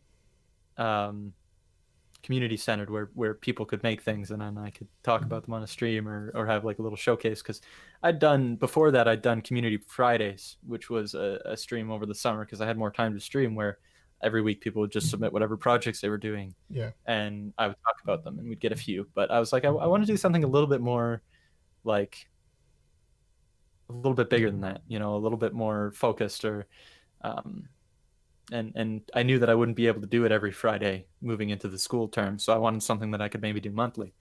And the first challenge actually came about, me and Alyssa were playing Oxygen Not Included, and they have it's a little 2D colony survival game, and they have a vending machine sprite in the game, and it's like the cutest thing ever. I was like, I should like totally do something like this. And I don't know where the idea came from, but at some point she was like, why don't you make it like a community thing where everybody makes their own little vending machine or something? I was like, that's a great idea. Let's do it. Actually, no, was it Llama that said that? I think Llama had something to do with it. I just remember Llama making one on the stream as part of it, because he was doing his drone things at the time. Yeah, I forget if he said, oh, I want to recreate one of these too, or if he said, maybe you should do it as like a community event. I forget which it was, but I know he was involved in it somehow. And then from him and Alyssa both being like, this is a really cool thing. I think Alyssa was saying you should recreate something like that on stream. And then Llama said something like, I'll do this as well, and be a neat community type thing. And then from that, I was like, why don't I make a challenge out of it? And so I did, and then a handful of people did it. And I thought, all right, I'll make it a monthly thing. But yeah, Llama was definitely involved in it, and he actually, that's why what he did in the first month, he recreated that vending machine from that game. He sketched it out because that was kind of the original thing, that the idea that was floating around was this vending machine from Oxygen Not Included. And he took that and ran with it. And then we had all sorts of different projects. We had Wendy Harper coming in with a song about a vending machine. We had your laser cut. Sky Berkson did a little model of a vending machine that was like a Dark Souls vending machine that would eat people. All sorts of great stuff. Crazy stuff going on. There. But yeah, no, it's definitely a highlight of the month for me, and I love seeing what everybody does with the prompts. Yeah, everyone's been kind of killing it, really, with what they've been putting in. Yeah, and more people are coming in, adding their own elements to it, and bringing in something different. Yeah, and I mean, last month I think we had the most people of any of the challenges. We had something like 15 people, and a couple of them even did multiple projects, and we had something like 6 new people that hadn't done it before. Amazing. And it was just amazing. And those streams are a lot of fun. Because shout out a bunch of people, talk about a bunch of people's projects. We see a huge range of things, like I was saying, from art to makers and crafting, the music. It's just great, and I'm really happy about the response that I got. Superb. Yeah. So if you want to take part, go over to Drive's channel. You've got your Discord link on there, yeah? Yeah, there's a Discord link. Join his Discord. Yeah. I run everything through that as far as releasing prompts. Or if you've got your link, post it in as well. I could get my link if you wanted. It might take me a minute, though. Yeah, that's right. See if I can grab it for you. Got to go to my Discord command and copy the link. Right. And you can still absolutely feel free to do the challenge. I tend to try to show it off at the end of my streams just so that people are aware, even if they're not there. But as far as the community stream that I run every month, I just take all the submissions from my Discord to make it easy. Yeah, because this month's prompt is campfire. Yeah, so everyone's setting everything on fire, right? Unless they're doing it safely. I'm looking at you, Genix. And you, Liz. I heard you say things, I am saying nothing. Saying nothing. I felt like I had to include a line like that in my little description of like, don't actually burn anything down, please, unless you're doing it safely. Because you never know. No arson was involved. No arson at all. No, I don't know if I like saying that. All right, I've got a link here. If you don't mind for Discord here. This should work. If it doesn't work, you can yell at me. That's fine. And I can give you a problem. That's one that comes up in my Twitch when you type Discord command. So if it's not working, then we've got a bigger problem. There you go. There's the link. There's the link to Drive's Discord. Go join it. Take part in the challenge. Yeah, love to have you. So you got until the end of the month. Still plenty of time to build a campfire and not burn anything down too severe. From there, we then look at some of your more recent creations and look at these guys. These are some of my most recent boards here. Again, on the top, those are the NHL boards with that I do with the face-off. He does a lot of the screen graphics for those. And then at the bottom are the CHL boards that I do all the graphics for. And those are all done on stream as well. Those are the ones that I do on stream. Actually, these are as recent as today. The one on the bottom right, I just put out this morning. It was the one I've been working on stream over the last week or so. I'm really happy with these recent boards. I over the course of me making these, especially with the NHL, saved the ones with the most detail till the end, because I was like, I really want to be like good at making these before I try to take on these ones, because they've got like these extra ribbons and these extra details on the inside and all these extra screens and stuff. But what that meant is, like, a couple months ago, I've got like 5 boards left, and they're all like super complicated ones. I'm like, okay, I guess I kind of set this up for myself. But I felt pretty good with Blender by that point, and I mean, I'm really happy with how all these turned out. I really like the Calgary one in the top and the middle. Those two on the bottom, the CHL, I really had a lot of experience putting together like those fixed digit displays, they're a lot harder in Blender. There's a lot that you can do with the textures to kind of get an accurate look with all the, the reflection and the glow of the numbers and all that. So I had a couple of those that I did pretty recently. Watching you do that is amazing as well. The kind of the Photoshop work that you go into, or the Affinity work. Now, no, it's fun to do though. It's still something that I feel like I haven't nailed down as much as I could. I feel like I could get a better template for the numbers and all that, especially the ones that have a lot of little LEDs in them. And I'm still going to keep working on that because I'm going to be moving into more boards that have that style, a lot of the older boards before we get the screens. But I feel like I'm making some of the best content that I have right now as far as these scoreboards go. And because it's quite funny because you can look at how they've kind of changed over time, because there's your first ones, yeah, and then here's your kind of middle first ones there, sort of your middle ones, and then these ones. Yeah, you can tell I definitely picked the more blocky ones to start. All right. They're a little simpler in their design, but I was still able to get some of the details and add a few more details in, because there are more details on those first couple. They're like little camera stuff that hang under the board and all that stuff that I didn't add in, and I don't have them in on all of these either. But definitely, if I've done something like this back when I was starting, I wouldn't have been nearly at this level of detail. So, and that it was really nice when I was setting up for this to look back and to sort of see how things had changed over the last year or so, as far as being able to make things that look real. Yeah, it's really cool. And like when I look at these and I'm like, these are just Photoshop cutouts, right? Total Photoshop cutouts. Yeah, I think Reddit. I was like, I take that as a compliment. It means I need to do a better job of explaining what I do.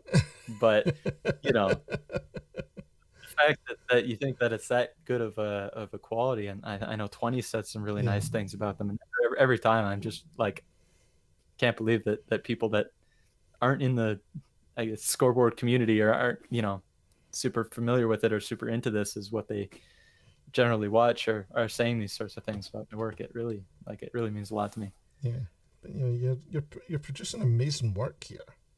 You really are, because like you've then kind of give us some kind of detaily stuff here as well. Breakdown. This is the Peterbilt board.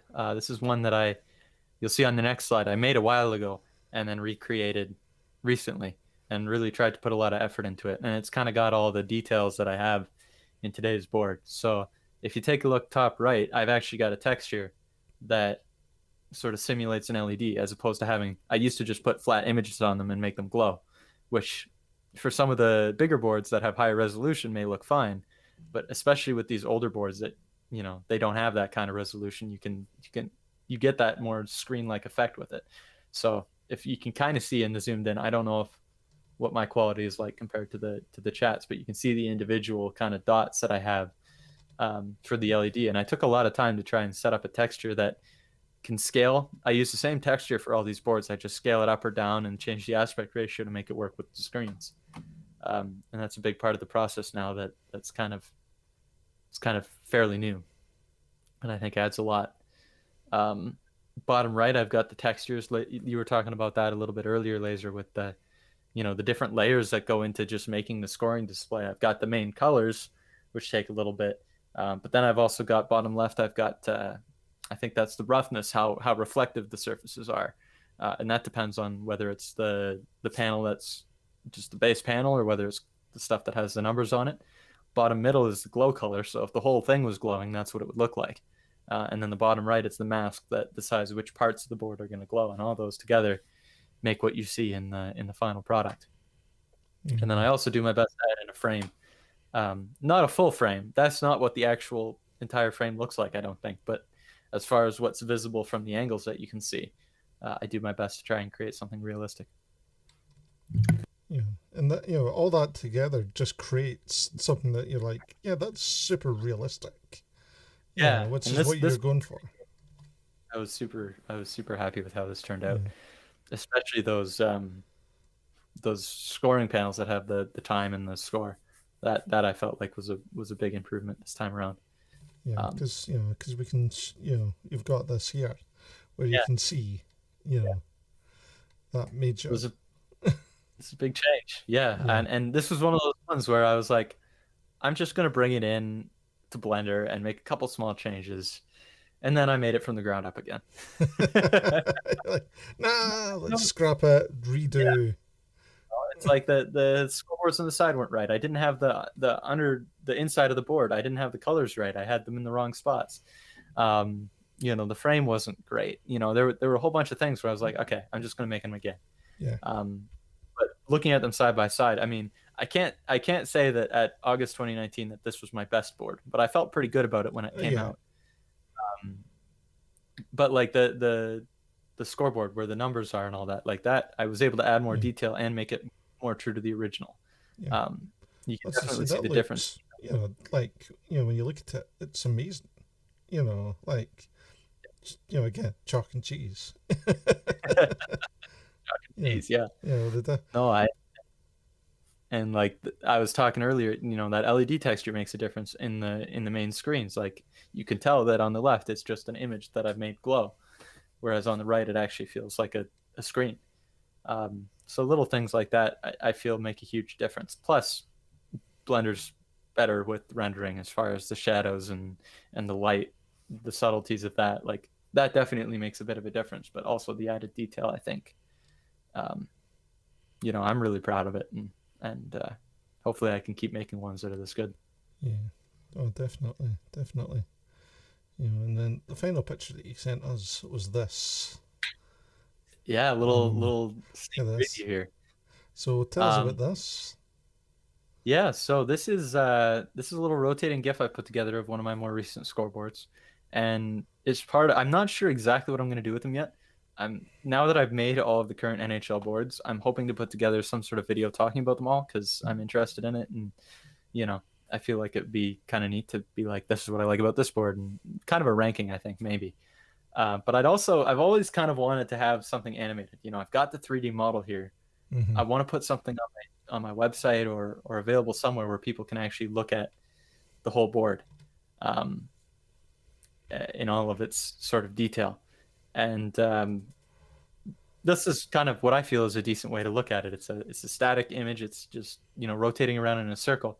I actually do this live with all the boards that I recreate. I have a little rotating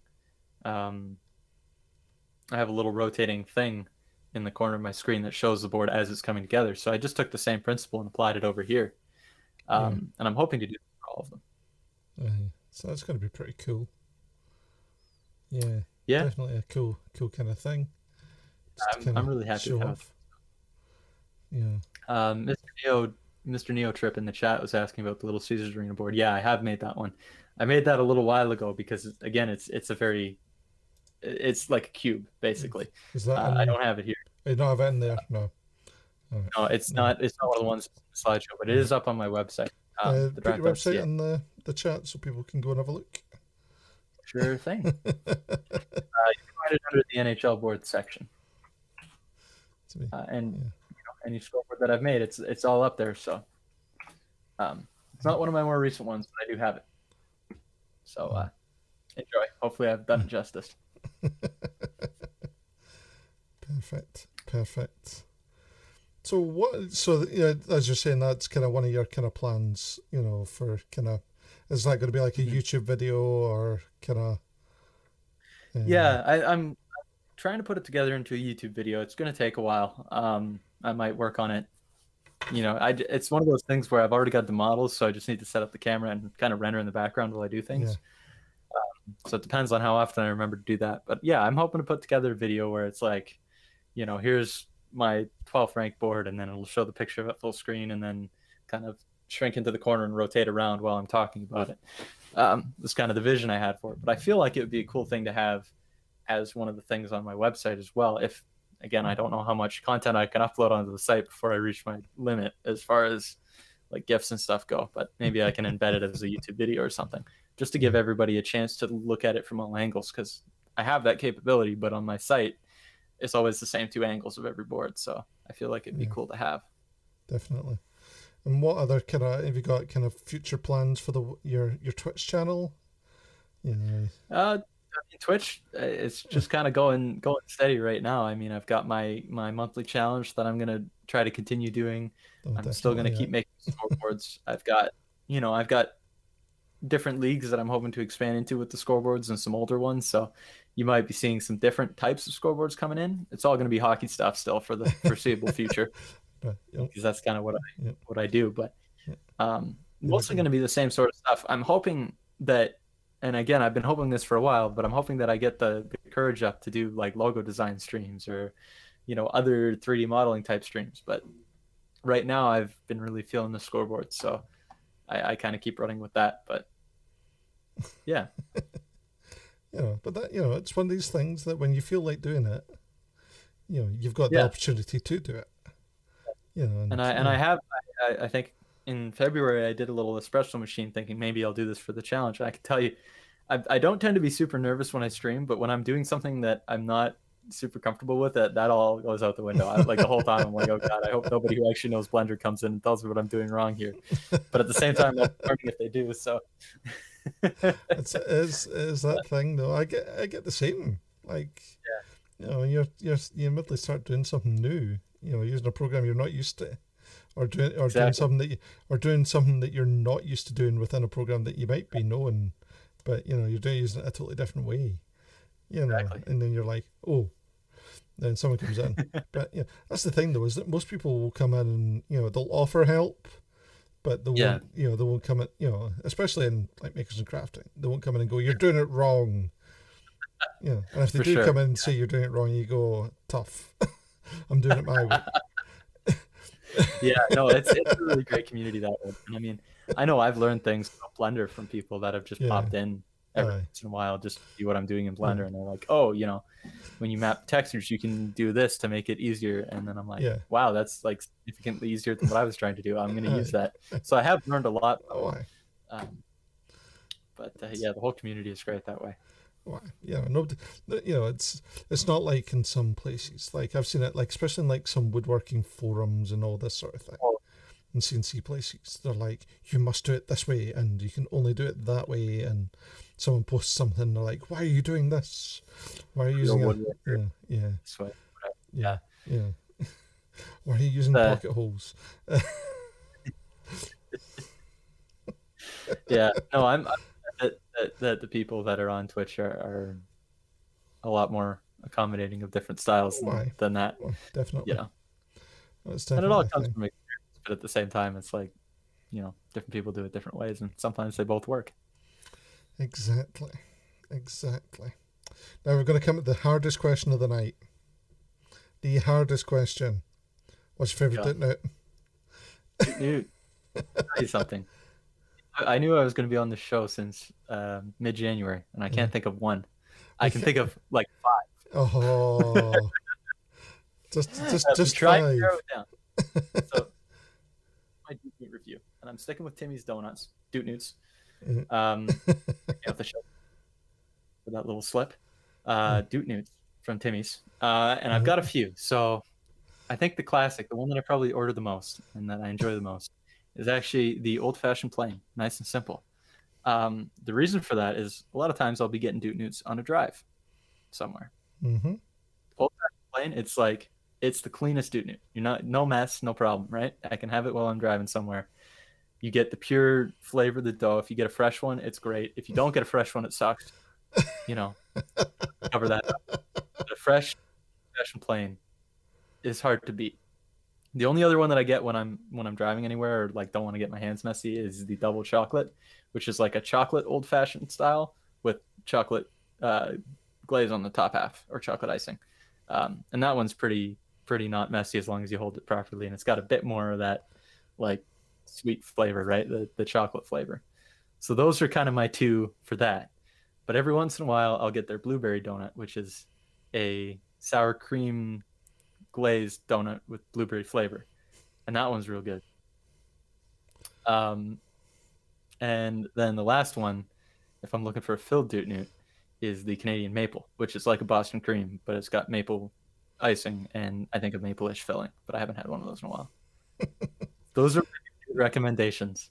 I know there was a lot there, but it's hard to beat a good old-fashioned plain if you're on the road or just looking for something simple. And all those other ones are top tier as well. There you go.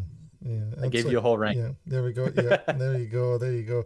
You know, you mentioned maple. So the maple syrup taps. Yeah, everybody here up in Canada here has a line into their house. Yeah. With maple syrup. The hot water, the cold water, and the maple syrup. Yeah. That's how it works. Totally. And don't let anybody tell you otherwise. Perfect. I'm exposing her. I was thinking about confirmed. How awful that would be the other day. How often would you need to get pipes cleaned? Why? It's turn it on and off. It's fine. I don't know. It's pretty viscous, that stuff. And with how cold it gets, like if it freezes up full of maple syrup, they're insulated pipes, aren't they? Pipes, yeah. They're heated, insulated, nice and smooth. And we got Maple Syrup Man coming in every other week to clean them out. Exactly. All the time. So that's how it works. That's totally how it works. And the final question for tonight: could you recommend us some streamers to go and check out? Because there's so many amazing people out there that we don't all know about. So please tell us some people that you think we should go and check out. All right, sounds good. Yeah, I was thinking about this for a while because there's a lot of streamers that I watch, and I would try to go with some people that aren't, necessarily part of the laser community or the Craftsman's Guild or whatever, trying to give some people some new options. I was thinking maybe we do a 29 Firefly style emotes wall spam at some point shortly after or before this, whatever you prefer. Yeah, we'll do it. We'll do a shout out. There we go. We've got a shout out going there, guys. If you are a streamer in the chat, throw your emotes in the chat so that we know that you are a streamer and everyone can follow you. If you don't have emotes but you stream, let us know and we'll give you a shout out. Let's do it. I got some emotes. They're not mine though. Because you can follow people straight from your emotes as well. Not those emotes. Okay. I'll put mine in. Yeah, there we go. But yeah, there's so many great people. I mean, I've seen so many great names in chat. Yep. So lots of great people there. Says great streamer. Saki. I wish I'd made it to his stream this afternoon. He's a great streamer as well. All these amazing people. Yeah. Geek Creations are right there. He's a pretty cool guy. He's all right. That Eggs is a better guy. Yeah. Totally better. Totally better as Eggs. I love it. Right. So your first recommendation. Recommendation is somebody who actually spammed their emotes. Actually, no, she did her emotes as well. The wonderful Alyssa Liu. This may be a bit conflict of interest because she is my girlfriend, but I do like her streams. She does a mix of gaming and crafting. When she games, at the moment, it's been Red Dead Online, but she does some Soulsborne stuff and some other more laid-back games. When she's doing crafting, it's generally crochet, but sometimes embroidery. And a little bit rigged, but I gotta get that shout out. She's the one that got me streaming on Twitch, and it's a great stream to hang out in. She's a lovely person to watch, guys. Yeah, she streams when she can. No fixed schedule really, but that's because she's in a similar boat with that as me with school and all that. But definitely worth the watch. I have 4 here, so I'll try to get through them in a reasonable time. The second here is the wonderful East Lost, formerly known as Sober East. So if I call him that, that's the same person. This is one of my friends from back in the gaming days, actually. I've known him for a while. And the majority of time he does gaming. He does a lot of like shooter type games. But the real gem streams, the ones that I love hanging out in, are when he does art streams. Because he's actually a graphic designer. He went to school for it. He's a lot better than he gives himself credit for. And if he's doing an art stream, I'm dropping everything to be there. Because 1, they don't happen too often. So I got to catch them when they do. And 2, it's like super chill vibes. He does a lot of like minimalist style graphic design, and I think that stuff is super cool. So if you do not follow East Lost, definitely worth a follow. He's a super chill guy and always really fun to hang out in the chat with. Sounds awesome. Number 3 is the wonderful Tezzy1XD. I'm getting into some Blender streamers here now because I do 3D modeling. So if you're interested in that sort of stuff, these next couple guys both do it. I found Tezzy a little while ago, and he does work in Blender mainly, but he also does some video editing type things like green screen, rotoscoping, that sort of things. He kind of goes for a more realism style of modeling, and he models like actual scenes out.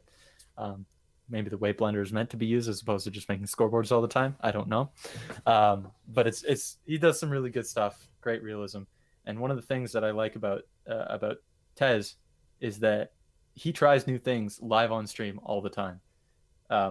Like new things related to trying new things with modeling or animation or something. I don't understand how he does it, but he'll like learn new things live on stream, and you can go through the process with him. And he's got a ton of energy, and he's a lot of fun to hang around with. So definitely worth a follow. And number 4 here is another Blender guy named Liberi Arcano. He's Italian, and he streams Blender and also does a little bit of gaming. And actually, the other night he was doing some art, so he does some digital art as well from time to time. His Blender work is generally low poly style stuff, so very kind of artistic, and like mobile games tend to use that low poly kind of look, but you see it in 3D models as well. I think it's really cute. And it's good aesthetic. He's been using Blender for a long time, so he's really quite good at it. And when he games, I mean, he's done Cyberpunk. I don't know what else. He was playing another game, but I forget which one it is. Extremely like chill, laid back kind of stream, and a lot of fun to hang out with. He's a small streamer. I think he's only got something like 30 followers, so he's on that affiliate push. So if anybody's interested in that sort of thing, it's definitely a fun, really small stream. He's great at chat interaction and all that as well. So those are my picks. Hopefully those are 4 new names for you guys that you might have some interest in following. But there's so many more great streamers that I could spend all day shouting out. Brilliant, guys. Go and check out all of those streamers. Links are all in the chat. Oh, brilliant. Oh, so thank you so much, Drive. You've been amazing. Thanks for having me. What days can we catch you? I will be live next on Saturday at 3 o'clock Eastern time. And then next week I will have 2 streams, and I think they are they're Monday and Saturday. I basically do bi-weekly schedules because my school is sometimes really busy and sometimes not. I tend to be live at about 3 Eastern to 4 Eastern, somewhere in that range. Saturdays generally, and then a couple times during the week. I post them in my Discord, but I also try to show them off on stream. So if you catch me once, you will generally know when I'm going to be live for the next few times. Next stream is on Saturday. Some scoreboard stuff. Superb. So if you're not already following Drive, follow the Drive. Links in the chat. You should all be following them. Streams are so much fun. It's a lovely, lovely Canadian man. Thank you, Laser. It's always a laugh. It's always a laugh in Drive streams. Yeah. So again, thank you so much for joining me today. It's been a right laugh. Learned so much about you. All about, and I think I know something about hockey now. Yeah, maybe. Well, that's great. I know about scoreboards anyway. You don't know anything about how the game works. No, you don't need to know about anything about the game's work. So it's not the point of going to a hockey game, though, is it? I don't always know how the game works. I just stand in the net and stop anything that comes flying my way. It's hit the puck into the goal, right? It works, yeah. Hit the puck with a stick. Don't attack each other, right? Or do attack each other. You can. You got to do it the right way. If they got the puck, you can. There's a few other rules, but you got that. Totally. Oh, brilliant. Right, so guys, we are going to go and raid. We're off to raid 29 Fireflies tonight. Going to go see 29. So that's who we're going to go and see. So here we go. We'll go raid, and we'll get a little raid call up. But yes, if you're not already following Drive, go give him a follow. Thank you, everyone, for joining us tonight. You guys have all been amazing. Thank you, everyone, for joining us. Yeah, I hope you all have a great yeah. Next Next week's guest is going to be Fidget, an amazing woodworker, wood turner. So that's going to be a fun one. So we're going to have a laugh there. So Great. Join us next week for the Makers Vodcast, 4 Eastern, 9 GMT.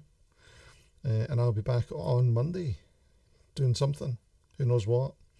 Not being an egg. Totally not being an egg. Totally not being an egg.